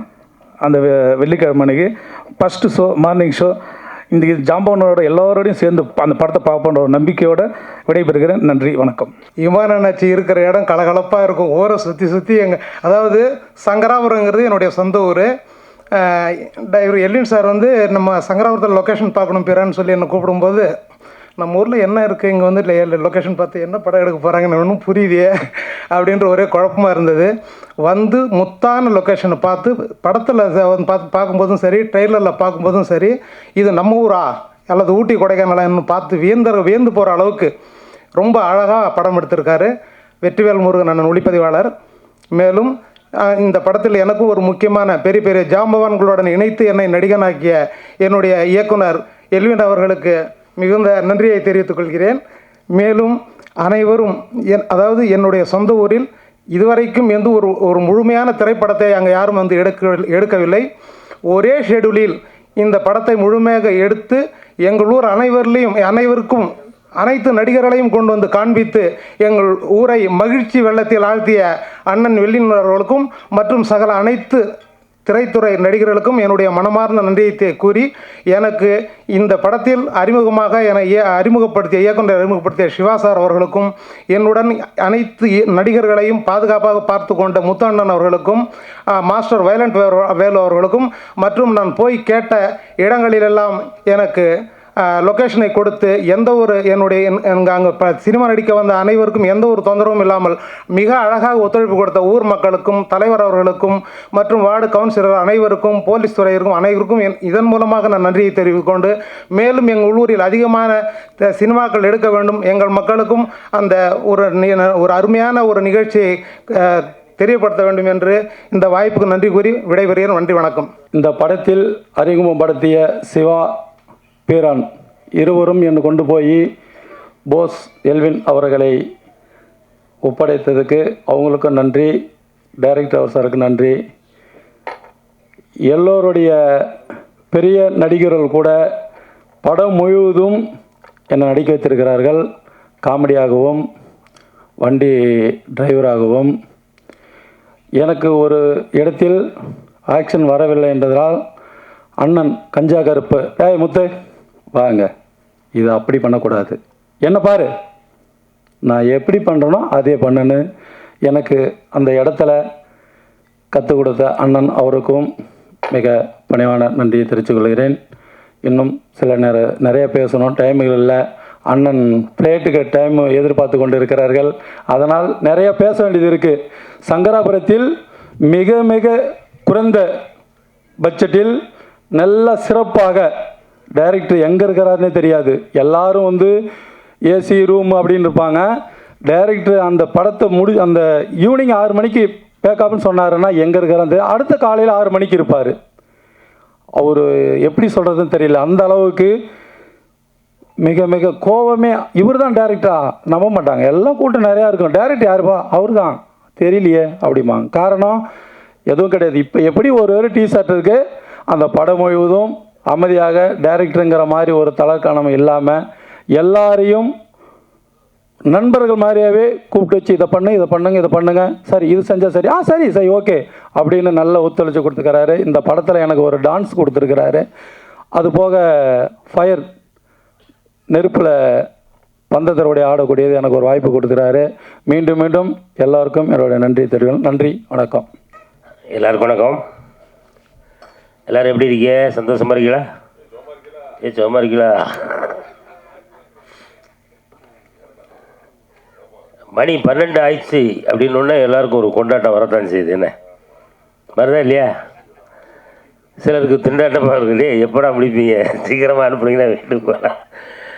அடுத்து ரோபோ சங்கர் வேறு வெளியூருக்கு போக வேண்டியிருக்கு. அதனால் அங்கே ஃப்ளைட் வெயிட்டிங். அதனால் ரத்தன சுருக்கமாக ஃப்ளைட்டே வெயிட்டிங் அங்கே நிற்குது, நிறுத்தி வச்சுருக்கோம் நாங்கள். ஆமாம், இந்த கண்டென்ட் கிடச்சிட்டா நம்ம அம்பி திரைப்படம். நான் என்ன பேசணும் அப்படின்னு நினச்ச எல்லாருமே பேசிட்டாங்க. மீண்டும் இந்த படத்தை பற்றி நம்ம ஒரு சில வார்த்தைகள் மட்டும் சொல்லி விடைபெறலான்னு இருக்கேன். எல்லாரும் சொன்ன மாதிரி இல்லை. அதாவது இப்போ என்கிட்ட எல்வின் சார் என் வீட்டில் கதை சொல்கிறதுக்காக வந்திருந்தாங்க. கதையில் நானே ஒரு படம் பண்ண போகிறேன். சரி, கதை எப்படிண்ணே? இந்த மாதிரி சரிண்ணே. ஹீரோ யாருண்ணே அப்படின்னு. ஹீரோ வந்து ரோபோ சங்கர் பண்ணுறாரு அப்படின்னா எனக்கு ஷாக்கு. ரோபோ சங்கர் ஹீரோ பண்ணுறாரா? என்ன எல்லாருமே ஹீரோ பண்ணுறாங்கனால இவரும் ஹீரோவுக்கு ஆசை வந்துட்டா, அதனால் அவர் ஹீரோ பண்ண போகிறார். அவருக்கு ஒரு உடம்புக்கு வேறு சரியில்லைங்க, எப்படிங்க அவர் ஹீரோ நடிப்பார் அப்படின்னு நான் கேட்டேன் சார்கிட்ட. இல்லைண்ணே, நான் வந்து முதல்ல ரோபோ சங்கர்கிட்ட தான் அந்த விவரத்தெல்லாம் சொல்லி இது எப்படி உங்களுடைய உடல்நலம் அதுக்கு ஒத்துக்குமா அப்படிலாம் கேட்டேன். இல்லைண்ணே நம்ம கண்டிப்பாக பண்ணிக்கிடுவோம் அப்படின்னு அவருடைய கான்ஃபிடெண்ட்டாக அவர் சொன்னதை வச்சு தான் நான் அந்த படத்தை ஆரம்பிக்கிறேன் அப்படின்னு சொல்லி சொன்னாங்க. இருந்தாலும் எனக்கு ஒரு சின்ன டவுட். என்னென்னா பத்திரிகை வாயிலாக கேள்விப்படுற தகவல்கள் அதெல்லாம் நம்ம எல்லாருமே ஒரு ஷாக்கில் தான் இருந்திருப்போம். நிறைய பேர் சொன்னாங்க ரோபோ சங்கரா அவ்வளோதான், ரோபோ சங்கருடைய லைஃபே முடிஞ்சிட்டு அப்படிலாம் சொன்னாங்களே. ஆனால் நான் எல்லார்ட்டையும் என்ன சொன்னேன் அப்படின்னா, அவரெல்லாம் அவ்வளோ சீக்கிரம் முடிகிற ஆள் கிடையாடா, ஃபீனிக்ஸ் பறவை மாதிரி அவர் வந்து அப்படி பழையபடி வருவார் அப்படின்னு கடவுள்கிட்ட இப்பவும் நான் வேண்டிக்கிட்டேன். அதே அந்த கடவுள் இன்றைக்கும் ரொம்ப ஒரு ஆரோக்கியமான ஒரு ரோபோ சங்கரை நம்ம முன்னாடி உட்கார வச்சுக்கார் அப்படின்னா அந்த கடவுளுக்கு நன்றி சொல்லணும். ஷூட்டிங் ஆரம்பித்தது அதே எல்வின் சார் கூட நான் இதான் முதல் படம் பண்ணுறோம். எல்லாம் நாங்கள் டீமே ஒரு ஜாலியான டீமாக அங்கே போன பிறகு தான் எனக்கே தெரிஞ்சது, நம்ம டீமில் இவ்வளோ பேர் இருக்காங்களா அப்படின்னு. இதில் புதுசாலாம் நடிக்கிறாங்க. நம்ம செந்தில், அப்புறம் ஒரு முத்து, அவர் பீரான்லாம் அந்த ஊருக்கார். அவங்களாம் அங்கே வந்து எங்கள் டீமோடு இருக்கும்போது எல்லாருமே நாங்கள் ஒரு அழகான ஒரு ஜாலியான ஒரு டீமாக ஷூட்டிங் போயிட்டு இருக்கும்போது நான் இடையில டேரக்டர் கேட்டுக்கிறேன், அன்னை படம் எப்படி வந்துட்டுருக்கு, நாங்கள் நடிக்கிறது தான் படம்லாம் அப்படிலாம் கிடையாது, நீங்கள் என்ன யோசிச்சிருக்கீங்களோ அது வருதா, அதை கொஞ்சம் தயவுசெய்து கவனிச்சிருங்க, நாங்கள் ஒரு ஜாலி டீமோடு சேர்ந்து ட்ராவல் பண்ணி போயிட்டுருக்கு. ஆமாம், உங்களுக்கு என்ன வேணுமோ அது கரெக்டாக வருதா அப்படின்னு. அண்ணாச்சி நீங்கள் எவ்வளவு ஜாலியாக இருக்கீங்கன்னு நாங்கள் பார்த்துட்டு தான் இருக்கேன். ஆனாலும் நான் என்ன யோசித்து வச்சுருக்கணும் அது வர்ற வரைக்கும் நானும் உங்களை ஜாலியாகவே நான் அந்த சீன்லாம் எடுத்துடுவேன் அப்படின்னு சொல்லி மிக அற்புதமாக அந்த அவருக்கு தேவையான காட்சிகளை படமாக்கியிருக்காரு. படம் அவங்க எல்லாருமே பார்த்துட்டாங்க, நான் இன்னும் பார்க்கல. ரோபானிட்ட இப்போ கேட்டேன், தலைவா எப்படி நீங்கள் நடிச்சிருக்கீங்களான்னு சொல்லக்கூடாது, படம் மொத்தத்தில் எப்படி நல்லா வந்திருக்கா அப்படின்னா எல்லாரும் பார்த்து ரசிக்கக்கூடிய ஒரு அற்புதமான படமாக வந்திருக்கு அப்படின்னு ரோபோனை சொன்னார். அட்வான்ஸ் ரோபோனனுக்கு வாழ்த்துக்கள். ஆமாம், ஹீரோ அவதாரம் எடுத்திருக்கக்கூடிய என்னுடைய பாசத்திற்குரிய சகோதரர். ஆமாம், இந்த படத்தில் மட்டும்தான் ஹீரோ இல்லை, நான் தொடர்ந்து ஹீரோவாக தான் நடிப்பேன் அப்படின்னு சொல்லி டக்குன்னு சொல்லிடுறாங்க. ஏன்னா அடுத்து நீங்கள் உங்களுடைய சேவை எங்களுக்கு தேவை. ஏன்னா ரோபோ சங்கர் வந்தார்னா அவருடைய காமெடிக்கு அப்படி அன்னைக்கு காலையில் 6 மணி இருக்கும். அந்த நகைச்சுவையெல்லாம் காலம் கடந்தும் அதை மறக்கவே முடியாது. அப்படிப்பட்ட திறமைக்கு சொந்தக்காரர் அன்பு ரோபோ சங்கர் அவர்கள். இந்த படம் மிகப்பெரிய ஹிட்டு. அப்படி ஹிட்டான பிறகும் அடுத்து கதை கேளுங்க, ஹீரோவாகவும் நடிக்க, காமெடியாகவும் நடித்து எங்களை சிரிக்க வைங்க அப்படின்றது என்னுடைய அன்பான வேண்டுகோள். கண்டிப்பாக அதை செய்வார் நம்புகிறேன். அண்ணனுக்கு முதல் படம் என்ன படம் எல்வினே? உங்களுக்கு முதல் படம் என்ன படம் சொன்னீங்க? சக்தி அவர்கள் படம் பேர் ஏதோ செய்தா என்னை அப்படிங்கிறது அண்ணனுடைய முதல் படம். இப்போ வந்து இது 2வது படம். இது 3வது படம். 2 படம் இருக்கும் பாருங்கள். இதை கூட கேட்காம மேடைக்கு வந்திருக்கேன் பாருங்க. ரூல் நம்பர் 4 அது 2வது படமா? 3வது படம் அம்பி. பரவாயில்ல.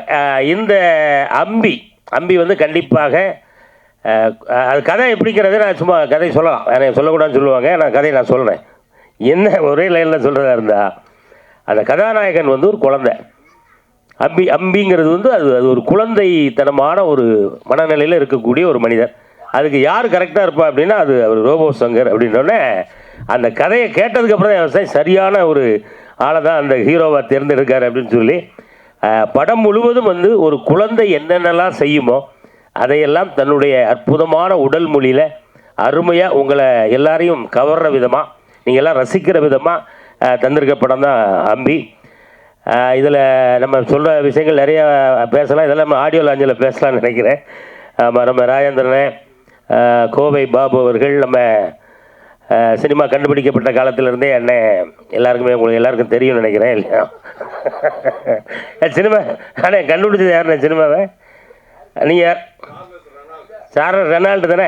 கூடவே அண்ணன் பேரை எழுதிடுங்க, மோகன் வைத்தியா, சார்லஸ் ரெனால்டு 2 பேரும் சேர்ந்து தான் கண்டுபிடிச்சாங்கன்னு சொல்லுங்கள். ஆமாம், இப்படி கிட்டத்தட்ட ரொம்ப ஜாலியாக நாங்கள் எடுத்த படம். இந்த படம் மிகப்பெரிய ஒரு வெற்றி பெறணும் அப்படின்னு நானும் இறைவனை வேண்டிக்கிறேன். நீங்களும் இறைவனை வேண்டிக்கிடுங்க. பத்திரிகையாளர்களும் நல்லபடியாக எழுதுங்க. நேரமின்மை காரணமாக இன்னும் நிறைய கதைகள்லாம் இருக்குது. அது வந்து நான் அடுத்த மேடையில் உங்களுக்கு கண்டிப்பாக சொல்லுவேன் அப்படின்னு சொல்லி வாய்ப்புக்கு நன்றி கூறி விடைபெறுகிறேன். நன்றி, வணக்கம். நான் எம்எஸ்சி பயோகெமிஸ்ட்ரி முடிச்சுட்டு ஒரு கம்பெனியில் கியூசியாக ஒர்க் பண்ணிகிட்டு இருந்தேன், குவாலிட்டி கண்ட்ரோலராக. எழுத்து தான் என்னுடைய பேஷன், எழுதணுன்றது தான் ஆர்வம். 2002 என் வேலையை ரிசைன் பண்ணிவிட்டு மீடியாவுக்குள்ளே வந்தேன். தொட்டி ஜெயான்னு ஒரு படம், முகவரி துரை அவர்கள் தான் எனக்கு ஃபஸ்ட்டு வாய்ப்பளித்தார், அவருக்கு நன்றி.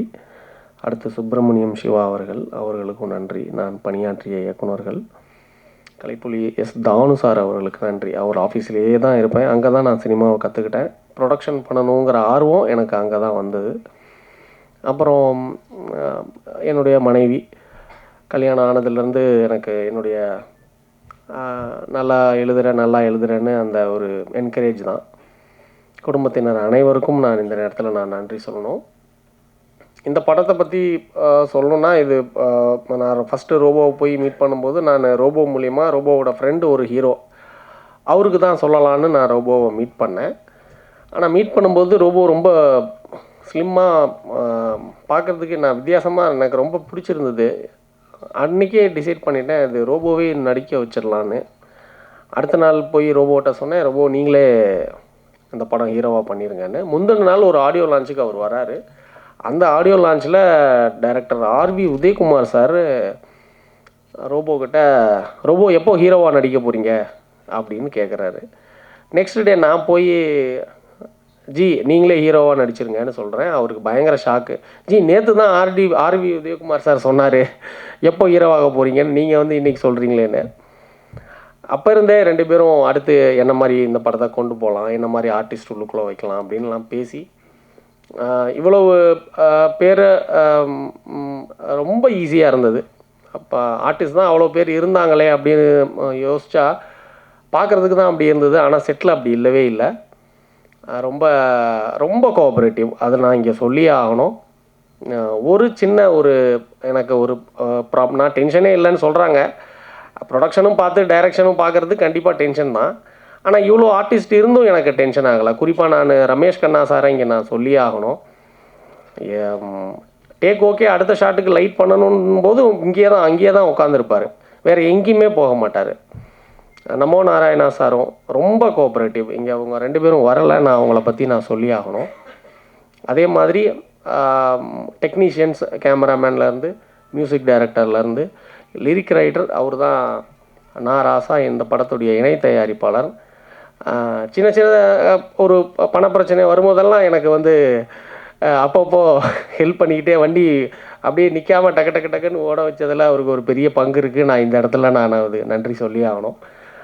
வந்து அதே மாதிரி படம் முடிஞ்சதுக்கப்புறம் எப்படி நம்ம இதை கொண்டு போகலாம் அப்படின்னு பார்க்கும்போது எனக்கு டிஎன் ஸ்ரீனிவாசன் சார், அவர் ரொம்ப வருஷமாக பிஸ்னஸில் இருக்கிறவர் சினிமாவில். அவர்கிட்ட போய் சொன்ன உடனேவே அவர் வந்து மூவி நல்லாயிருக்கு, நான் இதை கரெக்டாக நம்ம கொண்டு போய் சேர்த்துடலான்னு பிஸ்னஸ் கம்ப்ளீட்டாக டிஎன்எஸ் சார் தான் பார்த்தாரு. ஒரு நல்ல இடத்துக்கு இந்த படம் வந்ததுக்கு காரணம் டிஎன்எஸ் அவர்கள். அவருக்கும் நான் இந்த நேரத்தில் என்னுடைய நன்றியை சொல்லிக்கிறேன். இந்த படம் வந்து S pictures Seenu sir release பண்ணுறாங்க, தமிழ்நாடு தியேட்டரிக்கல். அவருக்கும் நன்றி. படம் பார்த்த உடனே அவருக்கு பிடிச்சிருச்சு, உடனேவே சொல்லிட்டாரு, சார் நல்லாயிருக்கு நான் ரிலீஸ் பண்ணுறேன் அப்படின்னு சொல்லி. அவருக்கும் இந்த நேரத்தில் நான் நன்றியை சொல்லிக்கிறேன். அப்புறம் ரோபோ சொல்லவே வேணாம். நான் இந்த ஒரு கதாபாத்திரமாக தான் இருக்கணும், அது எங்கேயுமே அது ஒரு காமெடியனாக தெரியவே கூடாது, இந்த கேரக்டராகவே தான் இருக்கணும் அப்படின்னு நான் சொல்லியிருந்தேன். அது கடைசி வரைக்கும் நீங்கள் படம் பார்த்தீங்கன்னா தெரியும், ஒரு கேரக்டராகவே தான் இருந்தார். அந்த அம்பிங்கிற கதாபாத்திரமாகவே தான் அந்த கடைசி வரைக்கும் அவர் இருந்தார். எங்கேயுமே அவருடைய ப்ரீவியஸ் ஃபிலிம்ஸில் அவர் பண்ண ஒரு காமெடியோ அந்த மாதிரி எந்த ஒரு சாயலுமே இல்லை, அந்த கேரக்டராகவே கடைசி வரைக்கும் பண்ணினார். அவருக்கும் நான் மிகப்பெரிய நன்றி. அடுத்து அம்பி 2 போகலாம் அப்படிங்கிற ஒரு இதுவும் இருக்குது இந்த கண்டென்ட்லேயே, அதனால் அவருக்கும் என்னுடைய நன்றி. இந்த படம் May 9 ரிலீஸ் ஆகுது. எல்லோரும் படத்தை ப்ரெஸ் ஷோ 8ஆம் தேதி இருக்கும், எல்லோரும் வாங்க படம் பாருங்கள். நல்ல ஒரு விமர்சனம் தருவீங்கன்னு நம்புகிறேன். அனைவருக்கும் என்னுடைய நன்றி. இங்கே இருக்க ஏதாவது பேர் விட்டுட்டா சொல்லிடுங்க. சங்கராபுரம் மக்கள், கள்ளக்குறிச்சி மக்கள் அவ்வளோ சப்போர்ட் பண்ணாங்க ஷூட்டிங்கில். வீடு அந்த ஒரு வீடு கேட்குறோம், அந்த வீடை வந்து காலையில் கொடுத்துட்டு அவங்க வெளியில் போயிட்டாங்க ஈவினிங் வரைக்கும். நீங்கள் என்ன வேணால் எடுத்துக்கோங்கன்னு சொல்லிட்டு. அதெல்லாம் நம்ம இங்கே சொல்லியே ஆகணும். அவ்வளவு கோஆப்ரேட்டிவாக இருந்தாங்க. அவங்களுக்கு நன்றி. குறிப்பாக வந்து என்னுடைய நண்பர் ரிஷி சார், அவருக்கு நான் இங்கே தேங்க்ஸ் சொல்லி ஆகணும். படம் ரிலீஸ்னு வரும்போது எனக்கு அப்பயும் ஒரு சின்ன ஒரு ஒரு ஒரு தேவை, பண தேவை இருந்தது. இம்மிடியேட்டாக அவர் வந்து எனக்கு வந்து அந்த பிரச்சனையை தீர்த்தார். அவருக்கும் ராஜா முகமது அயூப் சார் அவர்களுக்கும் மிகப்பெரிய நன்றி சொல்லணும். ஏன்னா எங்கேயுமே ஒரு ஃபினான்ஷியல் க்ரைசிஸ் வராமல் பார்த்துக்கிட்டது நண்பர்கள் தான். ஏன்னா அவங்க இல்லைன்னா இந்த படம் வந்திருக்காது, இந்த அளவுக்கு ப்ரமோஷன்ஸ் எல்லாமே வந்திருக்காது. அதனால் எல்லாருக்கும் நான் நன்றியை சொல்லிக்கிறேன். ரிஷி சார் ரொம்ப ரொம்ப தேங்க்ஸ். வந்து அயூப் சாருக்கும் என்னுடைய தேங்க்ஸ் சொல்லுங்கள். வந்து அனைவருக்கும் நன்றி. இந்த படம் வெற்றி விழாவில் நம்ம சந்திக்கலாம். தேங்க்யூ. அனைவருக்கும் இனிய காலை வணக்கம். மதிய வணக்கம் ஆயிடுச்சு இப்போது. ஏன்னா ஒரு 5 நாள் டே நைட் ஷூட்டு. இப்போ கூட சாங் ஷூட் முடிச்சுட்டு அப்படியே வர்றேன். திரும்ப இப்போ கோயம்புத்தூர் போகிறேன். அதனால் எப்படின்னா ஒரு 3 வருஷமாக ஒரு வண்டி வந்து ஒரு அப்படியே அடப்பட்டு கிடந்து அதை எஃப்சி பண்ணி அதை சர்வீஸ் பண்ணி அதுக்கப்புறம் டேக் ஓவர் ஆனால் எப்படி இருக்குமோ அந்த மாதிரி தான் இந்த நிகழ்வு. ஸோ ஒரு 2 வருஷம் ரொம்ப சிக்காக இருந்து ஜாயின்டிஸில் படுத்திருந்து அதுக்கப்புறம் எனக்கு ஒரு பெரிய ஒரு லைஃப் கொடுத்ததுன்னா என்னுடைய அன்பு இயக்குனர், நான் செல்லம்மா வாத்தியார்னு கூப்பிடுவேன். இதற்கு தானே ஆசைப்பட்டாய் பாலகுமாரா, இந்த மாதிரி நிறைய ரௌத்திரம், நிறைய வெற்றி படங்களை கொடுத்த கோகுல் சார், சிங்கப்பூர் சலூனில் எனக்கு ஒரு பெரிய என்ட்ரி கொடுத்தாரு. அதுக்கு பிறகு நிறைய மேடைகளில் ஒரு நகைச்சுவை நாயகனாக ஓரமாக இருந்த என்ன சென்ட்ரு ஃபிகர் ஆக்கிய இயக்குனருக்கு மனமார்ந்த நன்றி. ஏன்னா அவர் வந்து கதை சொல்லும்போது முதல்ல அவர் என்கிட்ட கதை சொல்லும்போது நாங்கள் 2 பேரும் டிஸ்கஸ் பண்ணிக்கிட்டது எந்த ஹீரோவை போடலாம் அப்படின்னு தான் என்கிட்ட வந்து கேட்டார். ஆர்யா, ஜீவா, யார்கிட்ட போய் கதை சொல்லலாம் ஜி, சொல்லுங்க ஜி அப்படின்னு. ஆனால் அதே கதையை என்கிட்டையும் சொல்லி என்னைய ஹீரோவாக்கு வரணும் அப்போ எனக்கு தெரியாது. ஆனால் அதுக்கப்புறம் ஒரு பெரிய ஒரு பரிணாமத்தை கொடுத்தது வந்து இயக்குனருக்கு மனமார்ந்த நன்றி. தயாரிப்பாளர் சகோதரி பிரசாந்தினி, அவங்களுடைய மனைவி, அவங்களுக்கு ரொம்ப ரொம்ப நன்றி.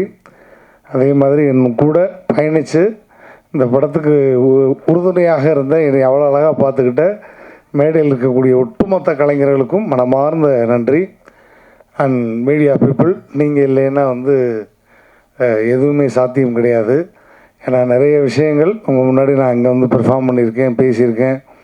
பட் இன்றைக்கி அதை தாண்டி கிட்டத்தட்ட நானும் சினிமாவுக்கு வந்து 2001 கிட்டத்தட்ட 25 வருட காலத்துக்கு பிறகு ஒரு மேடை கலைஞனாக இருந்து நகைச்சுவை கலைஞன், mimicry artist, dancer, anchor, performer இப்படிலாம் தாண்டி இந்த படத்தில் வந்து கதையின் நாயகன். அவ்வளோதான், ஹீரோலாம் கிடையாது. கதையின் நான் எப்போயுமே அடிக்கடி சொல்கிறது தான், நம்ம வண்டி எப்போயுமே டெல்லி கணேஷ், ஒரு விகே ராமசாமி, ஒரு வெண்ணிலராய்மூர்த்தி, இதை தான் என்னுடைய மைண்ட் தாட்டு. அதுதான், அந்த வண்டி தான் வந்து 85 வரையும் ஓடும். 85 வயசு வரை அது வாட்டுக்கு போய்கிட்டே இருக்கும், பிரச்சனையே கிடையாது. ஹீரோன்னு போயிட்டு இப்போ சொன்ன மாதிரி அடுத்து நான் ஹீரோவாகத்தான் பண்ணுவேன், தலைகீழாகத்தான் குதிப்பேன் அப்படின்னா அது இந்த படத்துக்கு கதையின் நாயகன். அதனால் ரொம்ப ரொம்ப சந்தோஷம். ரெண்டாவது, நான் அப்போ இருந்த கண்டிஷனில் என்னால் ஒரு 10 நிமிஷம் வெயிலில் நிற்க முடியாது, கேர் ஆயிடுவேன். எனக்கு டயத்துக்கு அந்த மருந்து கொடுக்கணும், நாட்டு மருந்து, கஷாயம். இப்போ வரையும் அந்த மருந்து எடுத்துக்கிட்டு தான் இருக்கேன். ஏன்னா கிட்டத்தட்ட ஒரு 3 வருஷம் எடுத்துக்கணும் அப்படின்னு சொன்னாங்க. இப்போ வரையும் பத்திய சாப்பாடு தான். வீட்டில் இருந்து ஷூட்டிங் போனால் கூட, ப்ரோக்ராம் போனால் கூட வீட்டிலேருந்து அந்த பழைய கஞ்சி, வெங்காயம், இதுதான் என்னுடைய சாப்பாடு. ஸோ அதை வந்து கேர் பண்ணிக்கணும் அப்படின்றப்ப ரொம்ப ரொம்ப கஷ்டம். அதை தாண்டி பொதுவாக எல்லாத்துக்கும் வந்து அப்போ எப்படி வந்து இயக்குனருக்கு வந்து மனைவி ரொம்ப சப்போர்ட்டாக இருக்காங்களோ அது மாதிரி என்னை கரம் பிடிச்சதுலேருந்து இந்த நிமிடம் வரை என்னை பத்திரமா வந்து பார்த்துக்கிட்டு டயத்துக்கு என்ன வேணுமோ கொடுத்து என்னை அவ்வளோ அழகாக பார்த்துக்கிட்டு என்னை பெரிய ஒரு டேக் ஓவர் பண்ணி மீண்டும் மறுபடியும் ஒரு எல்லாரும் அண்ணாச்சி சொன்ன மாதிரி ரூபோசங்கருக்கு முடிஞ்சு இனிமேல் அவ்வளோதான். நான் காதுக்கு இதை கேட்டிருக்கேன், நம்ம சினிமா வட்டாரத்தில் அடுத்து ரூபோ தான் போல் அவ்வளோதான் அப்படின்லாம் பேசியிருக்காங்க. ஆனால் அதை தாண்டி மீண்டும் என்னை களம் இறக்கிய என்னுடைய மனைவிக்கு மிகப்பெரிய நன்றி இந்த மேடையில். ஏன்னா தாய்க்கு பின் தாரம் சொல்லுவாங்க. எனக்கு வந்து தாரமே ஒரு தாயாக வந்த மாதிரி இப்போ வரையும் பார்த்துக்கிட்டு இருக்கா. ஸோ ரொம்ப அவளுக்கும் இந்த இடத்துல நன்றி, என் மகளுக்கும் நன்றி, மேடையில் இருக்கக்கூடிய எல்லா கலைஞர்களுக்கும் என்னுடைய மனமான நன்றி. குறிப்பாக இந்த படத்தில் இருந்து அந்த பாட்டு பாடிய ஆஸ்கார் நாயகன் மரியாதைக்குரிய கீரவாணி சார் அண்ட் ட்ரம் சிவமன் என்ன அண்ட் மற்ற ஜிவி பிரகாஷருடைய மனைவியார், அவங்களுக்கும் என்னுடைய மனமார்ந்த நன்றி. அண்ட் இசையமைப்பாளருக்கு ரொம்ப நன்றி. எனக்கெல்லாம் வந்து அந்த பாட்டுக்கு ரொமான்ஸ் பண்ணுறக்குள்ள நான் பரிதவிச்சிட்டேன். மேடையில் நான் சும்மா வந்து பேச விட்டால் என்ன வேணாலும் பேசிடலாம், ஆனால் ரொமான்ஸுன்றது எவ்வளோ கஷ்டம்ன்றது அன்றைக்கி தான் நான் பார்த்தேன். அந்த பிள்ளையை கையை பிடிச்சி இழுத்து தூக்குறக்குள்ளே படாத பாடு விட்டு போனேன். ஆனால் டைரக்டர் 4 தடவை தூக்கி இறக்கிட்டார். இல்லைங்க இப்படி தூக்குங்க, இப்படி தூக்கி சோமோஸில் இறக்குங்க ரோபோஜி அப்படின்னு. அந்த வாக்கிய வரப்புக்குள்ளே நானே கிருகிருன்னு அப்பப்போ பிபி மாத்திரை போட்டுக்கிட்டு இருக்கேன். இதில் கடும் வெயில், மொட்டை பாறை, இதில் ஓடி வாங்க, இதில் சறுக்கிக்கிட்டு வருவா, இப்படி பிடிங்கன்னா என்னையை பிடிக்கிறதுக்கே 2 பேர் வேணுமையா, இதில் அந்த பிள்ளைய வேற பிடிக்கணுமா அப்படின்ற அளவுக்கு. பட் அதையும் தாண்டி ரொம்ப அழகாக அந்த ஊர் மக்களுக்கு என்னுடைய மனமார்ந்த நன்றி. ஏன்னா எனக்கு வந்து அடுத்த ஹீரோவாக ஒரு பரிணாமம் அப்படின்னும்போது சங்கர்ன்ற பேருக்கு ஏற்ற மாதிரி சங்கராபுரம் அந்த ஊர் மக்கள் என்னை அவ்வளோ அழகாக பார்த்துக்கிட்டாங்க. என்னை மட்டும் இல்லை, ஹோல் டீமையுமே சாப்பாடுலேருந்து எல்லாமே அவ்வளவு அழகாக பார்த்துக்கிட்டாங்க. அந்த ஊர் மக்களுக்கு நன்றி. அதே மாதிரி நிறைய மேடைகளில் ஒருத்தருக்கு நன்றி சொல்லுவேன். இந்த மேடையிலையும் அவருக்கும் நான் நன்றி சொல்லி ஆகணும். ஏன்னா கலக்கப்போவது யார் அப்படிங்கிற ஒரு நிகழ்ச்சி வரும் பொழுது நான் வந்து மேடை கலைஞனா அவ்வளோ பிஸி. நான் இதுவரையும் கிட்டத்தட்ட மேடையில் மைக் பிடிச்சி இதோட 33 ஆண்டுகள் ஆகுது. 33 வருஷம் கடந்து மேடையில் மைக் பிடிச்சி நிகழ்ச்சி பண்ணிக்கிட்டு இருக்கேன். கிட்டத்தட்ட 18,000 மேடைகளுக்கு மேல் நிகழ்ச்சி பண்ணிட்டேன். அப்படி பிஸி. ஒரு நாளைக்கு 9 ஷோ 10 ஷோ பண்ண ஒரே ஆள் நானாக தான் இருப்பேன்னு நினைக்கிறேன் அப்போலாம். ஏன்னா 1/2 ஹவருக்கு ஒரு ஸ்டேஜ். காலையில் சாயங்காலம் 6 மணிக்கு கிளம்புனா நைட்டு 2 மணிக்குள்ளே 10 ஷோ முடிச்சுட்டு வந்துடுவேன். சம்பளம் 100 ரூபா 150 ரூபா தான். ஆனால் 10 ஷோ முடிச்சுட்டு விடிய காலம் 4 மணிக்கு தான் வீட்டுக்கு வருவேன். அவ்வளோ பிஸியாக இருக்கும்போது இப்போ கலக்கப்போகுது யார் அப்படிங்கிற ஒரு நிகழ்ச்சி வந்து ஆரம்பிக்க போகிறாங்க விஜய் தொலைக்காட்சியில். அப்போ எனக்கு அன்பு அண்ணன் பாஸ்கரன், பாஸ்கரன் அண்ணன் வந்து ரொம்ப வருஷம் பழக்கம். அண்ணன் வந்து தம்பி இது வந்து ஒரு தடவை ஆடிஷன் அட்டன் பண்ணிட்டு போ அப்படின்னாரு. அண்ணே எதுக்குன்னு வந்தால் ஒரு எபிசோடு வரும் அவ்வளோதான். ஆனால் அந்த நேரத்தை விட்டுட்டா ஒரு 3 நிகழ்ச்சி பண்ணால் எனக்கு 300 ரூபா வந்துடும்ண்ணே, நான் போகிறேன்னே அப்படின்னேன். இல்லைடா ஒரு 5 நிமிஷம் ஆடிஷன் மட்டும் அட்டன் பண்ணிட்டு போ, நீ கமல் சார் மாதிரி விஜயகாந்த் சார் மாதிரி பேசிட்டு மட்டும் போ, அதுக்கப்புறம் வருது வரல அவரை பார்த்துக்கலான்னு என்னை கையை பிடிச்சி தரன்னு இந்த ஸ்கூல் பிள்ளையில கொண்டு போய் விடுற மாதிரி என்னை உள்ளே தள்ளி விட்டு ஒரு 5 நிமிஷம் பெர்ஃபார்ம் பண்ண வச்சார். அந்த 5 நிமிடம் பெர்ஃபார்மன்ஸ் தான் அதுக்கப்புறம் இன்றைக்கு இந்த மேடையில் நிற்கிற வரையும் என்னை வந்து உலகம் ஃபுல்லாக காமிச்சிருக்குன்னா அதுக்கு காரணம் பாஸ்கரனே. ரொம்ப ரொம்ப நன்றிண்ணே. அண்ட் ஃபைட் மாஸ்டர், நமக்கு ஃபைட்டுக்கும் சம்மந்தமே கிடையாது. இருந்தாலும் ஒரே நாளில் அவ்வளோ அழகாக இவருக்கு என்ன வரும் அப்படின்றத புரிஞ்சுக்கிட்டு அவ்வளோ அழகாக கம்போஸ் பண்ணார். ஸோ ஃபைட் மாஸ்டருக்கு உங்களுடைய மனமார்ந்த நன்றி. அண்ட் டான்ஸ் மாஸ்டர் எல்லாருக்கும் மனமார்ந்த நன்றி. ஃபைனலாக வந்து நன்றி சொல்லணும்னா, நான் உடல் உயிர் மூச்சு எல்லாம் எப்போவுமே அண்ணன் எப்படி சொன்னாரோ அது மாதிரி தான். எங்கள் ஆண்டவர் பத்மஸ்ரீ டாக்டர் கமலுக்காக உடல் மண்ணுக்கு உயிர் கமலுக்கு, அப்படி தான் நான் எப்போயுமே பேசுவேன். ஸோ ஃபஸ்ட் லுக்லேருந்து எல்லாமே ரிலீஸ் பண்ணி அவ்வளோ சப்போர்ட்டிவாக எனக்கு கேட்ட உடனே பண்ணி கொடுத்தாரு. என் மகள் கல்யாணத்துக்குமே வந்து எங்கேயோ பிரச்சாரத்தில் இருந்து எனக்காக சிரத்தை எடுத்து வந்து அந்த மேடையில் நின்று அவ்வளோ தூரம் பேசிட்டு போனார்.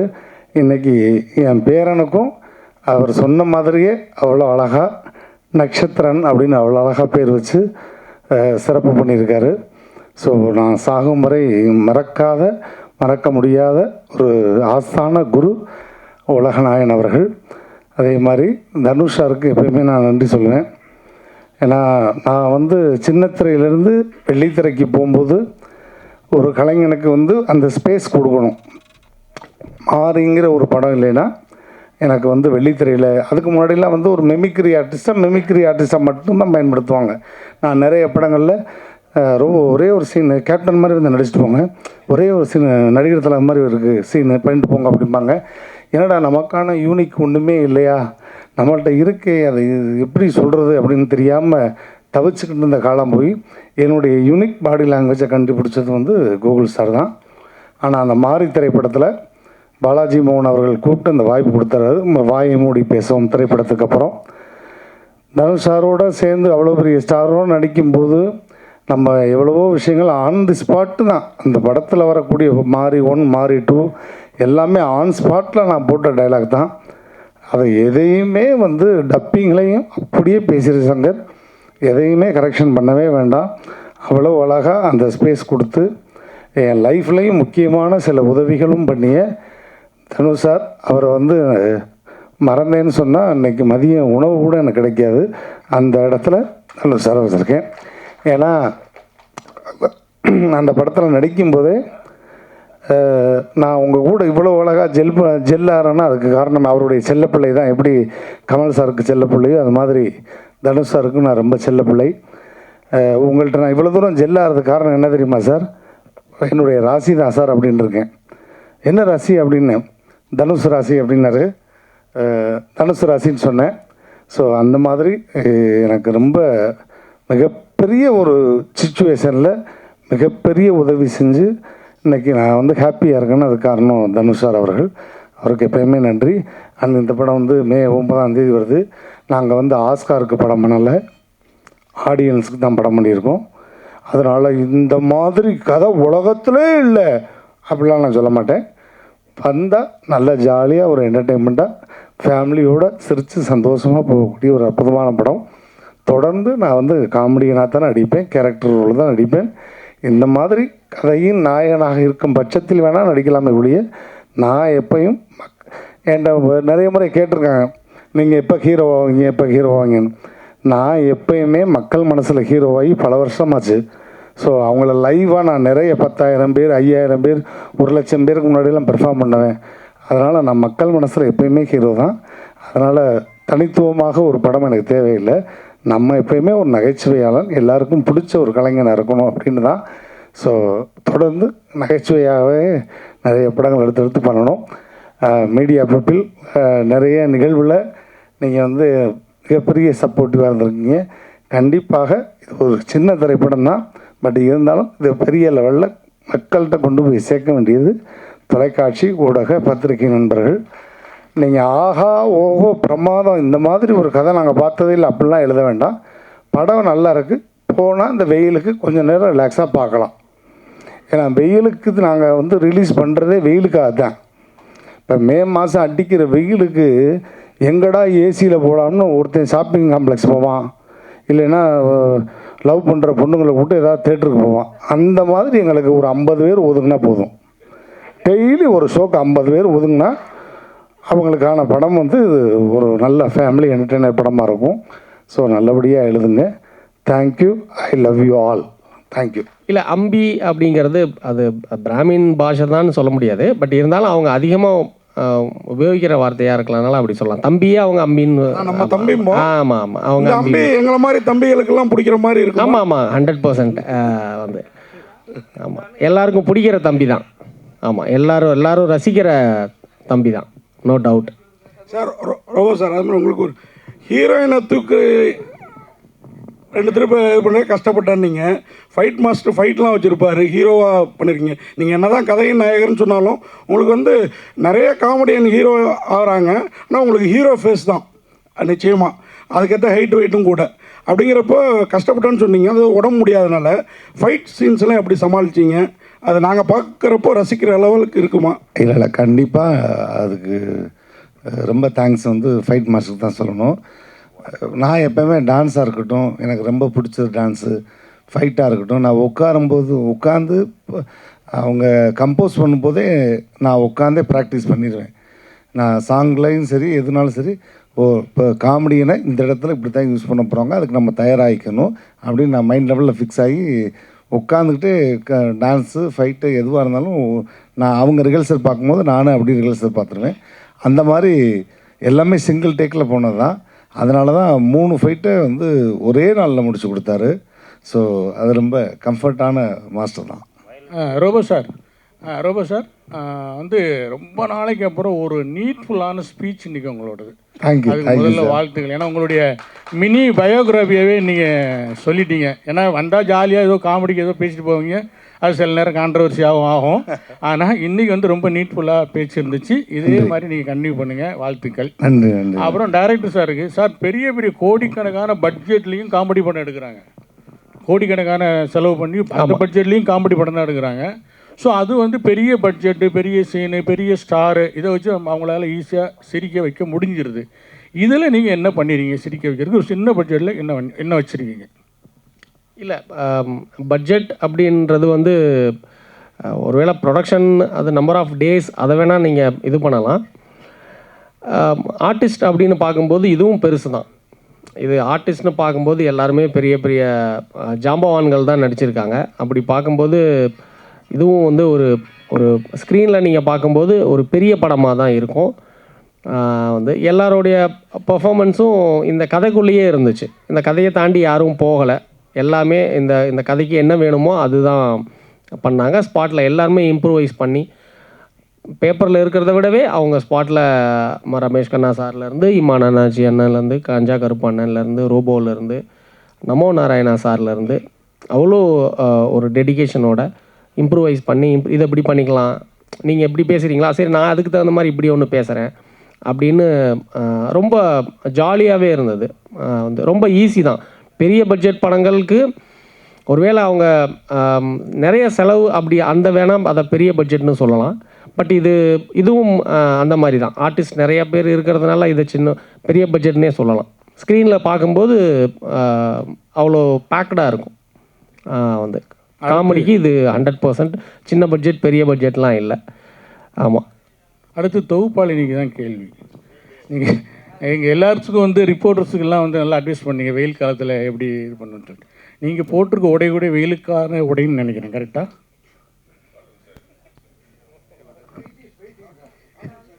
புரியுதா? கொஞ்சம் தெளிவாக கேட்க முடியுமா? அதாவது வெயிலுக்கு நிறைய தண்ணி குடிக்கணும், அந்த மாதிரி நிறைய அட்வைஸ் பண்ணீங்க. நீங்கள் அணிந்திருக்கிற உடை வெயில் காலத்துக்கு ஏற்ற மாதிரியான உடைன்னு நான் நினைக்கிறேன், கரெக்டா? அதுக்கான என்னுடை பற்றி நான் இல்லை, நீங்கள் அணிந்திருக்கிற உடை வெயிலுக்கு சரியான உடையா அப்படின்னு கேட்குறேன். அது சரியான உடையா இல்லையான்னு. நம்ம என்ன டாபிக் பேசிட்டு இருக்கோம்? அம்பி அப்படின்ற ஒரு படத்தோட பிரஸ் மீட்காக நீங்கள் அம்பியல் படத்தை விட்டு தாண்டி பேசுனீங்களா? சார் வந்து ஹீரோ சார் மென்ஷன் பண்ணாங்க, இது மாதிரி அவருக்கு உடம்பு சரியில்லாமல் போச்சு, 2 வருஷம் ஜாண்டிஸில் இருந்தேன், பத்திய சாப்பாடுலாம் சாப்பிட்டேன்னு சொன்னாங்க. அதனால நான் அவங்க பேசினதுக்கப்புறம் ஒரு இது சொல்லணும் இல்லையா, அதுக்காக இப்படி சாப்பிட்டு உடம்பு பார்த்துக்கணும் அப்படின்றது நம்ம பார்த்துக்கணும், நம்மள ஹெல்த் இஸ் வெல்த்னு. அதுக்கும் நான் அணிஞ்சிருக்க உடைக்கும் என்ன? நான் உடையை தப்பாக சொல்லலையே. நீங்கள் அணிந்திருக்கிற உடை வெயிலுக்கு ஏற்ற உடையா சரியான உடையான்னு கேட்டேன். ஆமான்னு சொல்லலாம், இல்லைன்னு சொல்லலாம். இல்லை, இந்த கேள்விக்கு எனக்கு பதில் சொல்ல தெரியல, சாரி. சரி.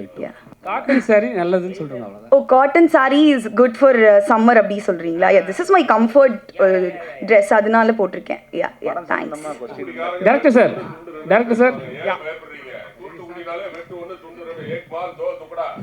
அப்படி இல்லை சார், இடம் பொருள் ஏவல் அப்படின்னு இருக்கு இல்லையா, நம்ம கேமரா முன்னாடி வாயில் வந்து இல்லை பேச முடியாது இல்லையா? Very good sir. Director sir சொல்லுங்கள். நீங்கள் நிறைய ரோபோ சார் கூட சொன்னார் நிறைய ஹீரோ ட்ரை பண்ணீங்கன்ட்டு. ஆனால் வந்து உண்மையாகவே ட்ரை பண்ணீங்களா இல்லை வந்து மேடைக்காக ரோபோ சார் சொன்னாரா? இல்லை, 2 பேரும் பேசணும். எடுத்த உடனே நான் ரோபோக்கிட்ட ஹீரோவாக நடிங்கன்னு சொல்லலை. நான் அவர் வீட்டுக்கு போயிட்டு அவரை மீட் பண்ணும்போது அவர் ஸ்கிரிப்ட் நான் ஒன்று சொல்கிறேன், இது யார் வச்சு பண்ணால் நல்லாயிருக்கும்னு நீங்கள் சொல்லுங்கன்னு தான் ஃபஸ்ட்டு அவர்கிட்ட சொன்னேன். அப்போவே எனக்கு ஒரு இது இருந்துச்சு. நல்லா ஒரு வெயிட்லாம் ரெடியூஸ் பண்ணி அந்த டைமில் இந்த நமக்கு இதுக்கு இவரே பண்ணால் நல்லாயிருக்குமே, ஒரு 40 இயர்ஸ் ஹீரோ அப்படின்னும் போது ஒரு கூட பிறந்த குட் அப்பா இப்போ குட்டு தாத்தா ஆகிட்டார். ஆமாம் ஆமாம், அது உண்மைதான். அது வந்து உண்மையிலே தாத்தா வராரு கதற விட போகிறாருங்கிறது ரோபோவுக்கு தான் கரெக்டாக இருக்கும்.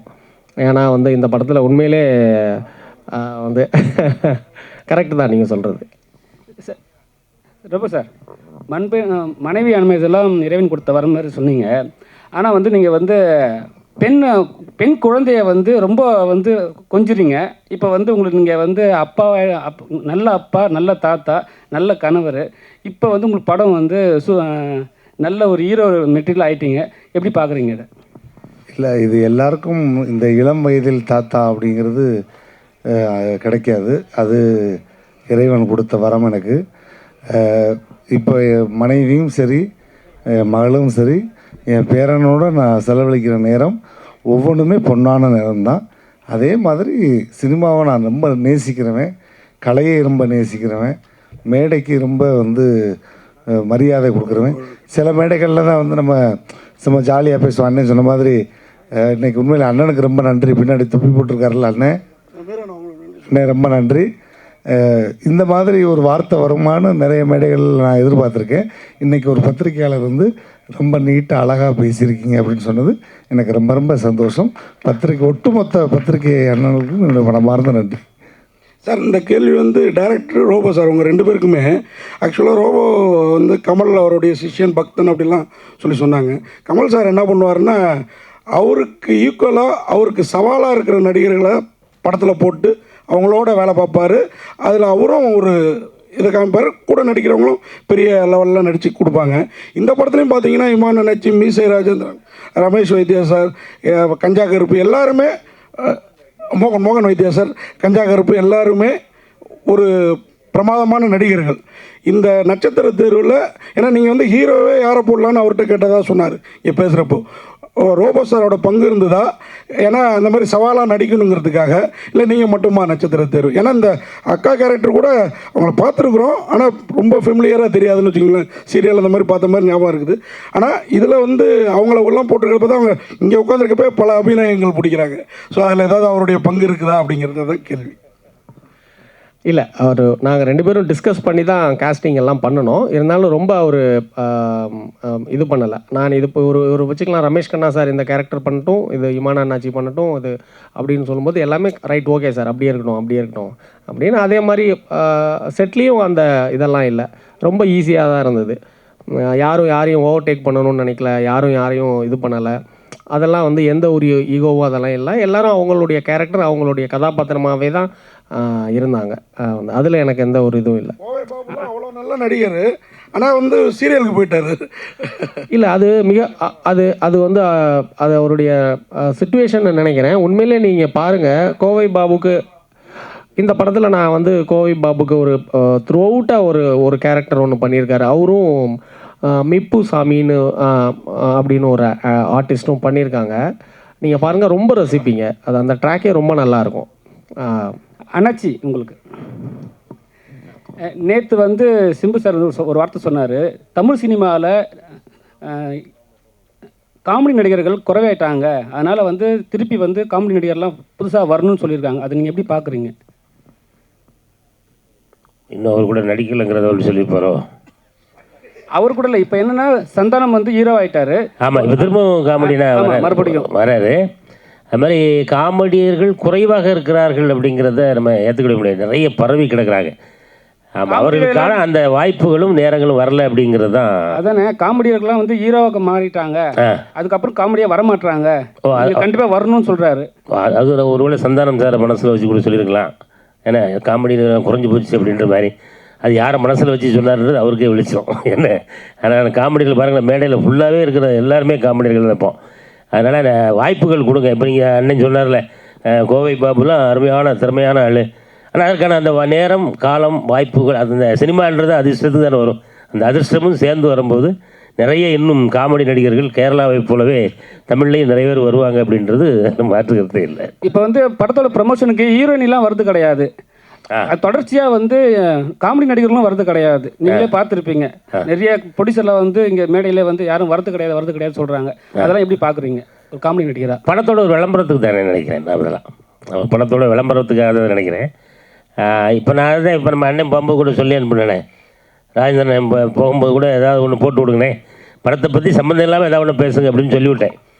ஆனால் அண்ணன் போட்டிருக்காப்புல 2-3 பஞ்சு, அது எப்படி வெடிக்க போகுதுன்னு தெரியல. அதனால் அதுவெல்லாம் சும்மா விளம்பரத்துக்காக தான். மற்றபடி இப்போ எங்களுக்கு பிடித்த இயக்குனர் வந்து அவர் எல்வின், எங்களுக்கெல்லாம் ரொம்ப பிடித்த நடிகர். நான் கம்மியாக தான் கேட்டேன், நான் 7 கேட்கல, நான் 4 தான் கேட்டேன். எல்லா மேடைக்கும் வந்துக்கிட்டு தானே இருக்கேன் டேரக்டர் சார், நீங்கள் பார்த்துக்கிட்டு தானே இருக்கீங்க. இந்த இப்போ வந்து படம் 9ஆம் தேதி 11 படம் ரிலீஸ் ஆகுது. இது எப்படி இந்த சவாலை நீங்கள் இது எதிர்கொள்ள போகிறீங்க? ஒரு நல்ல படம் 11 படத்துக்கு நடுப்புற வரும்போது எப்படி அது சமாளிக்கிறீங்க? தேட்டர் கிடைச்சிருக்கா? இல்லை, அது நீங்கள் சொல்கிறது சவால் தான். அதுக்கு மாற்று கருத்தே இல்லை. அது ஒன்றும் தவிர்க்கவே முடியாது. ஏன்னா எல்லோரும் சம்மர் தான் கான்சென்ட்ரேட் பண்ணுறாங்க. இப்போ லீவு நாளுன்னும் போது எல்லோரும் அந்த டைம் வரதான் செய்வாங்க. அது நம்ம ஒன்றும் பண்ணவே முடியாது. நிச்சயமாக நம்ம கண்டென்ட் நல்லா இருக்குது, மக்களை ரசிக்க வைக்கிறோம், சிரிக்க வைக்கிறோன்ற பட்சத்தில் கண்டிப்பாக தேட்டர் இன்க்ரீஸ் ஆகும். ஒரு வாரமாச்சு நீங்கள் ஃபுல் பண்ணி தான் பண்ணணும் வாங்க ப்ரொடியூசர்ஸ், அதுமாரி ஏதாச்சும்? இல்லை அந்த மாதிரிலாம் இல்லை, அந்த மாதிரிலாம் எதுவுமே இல்லை. Yeah okay. சொல்லுங்கள்.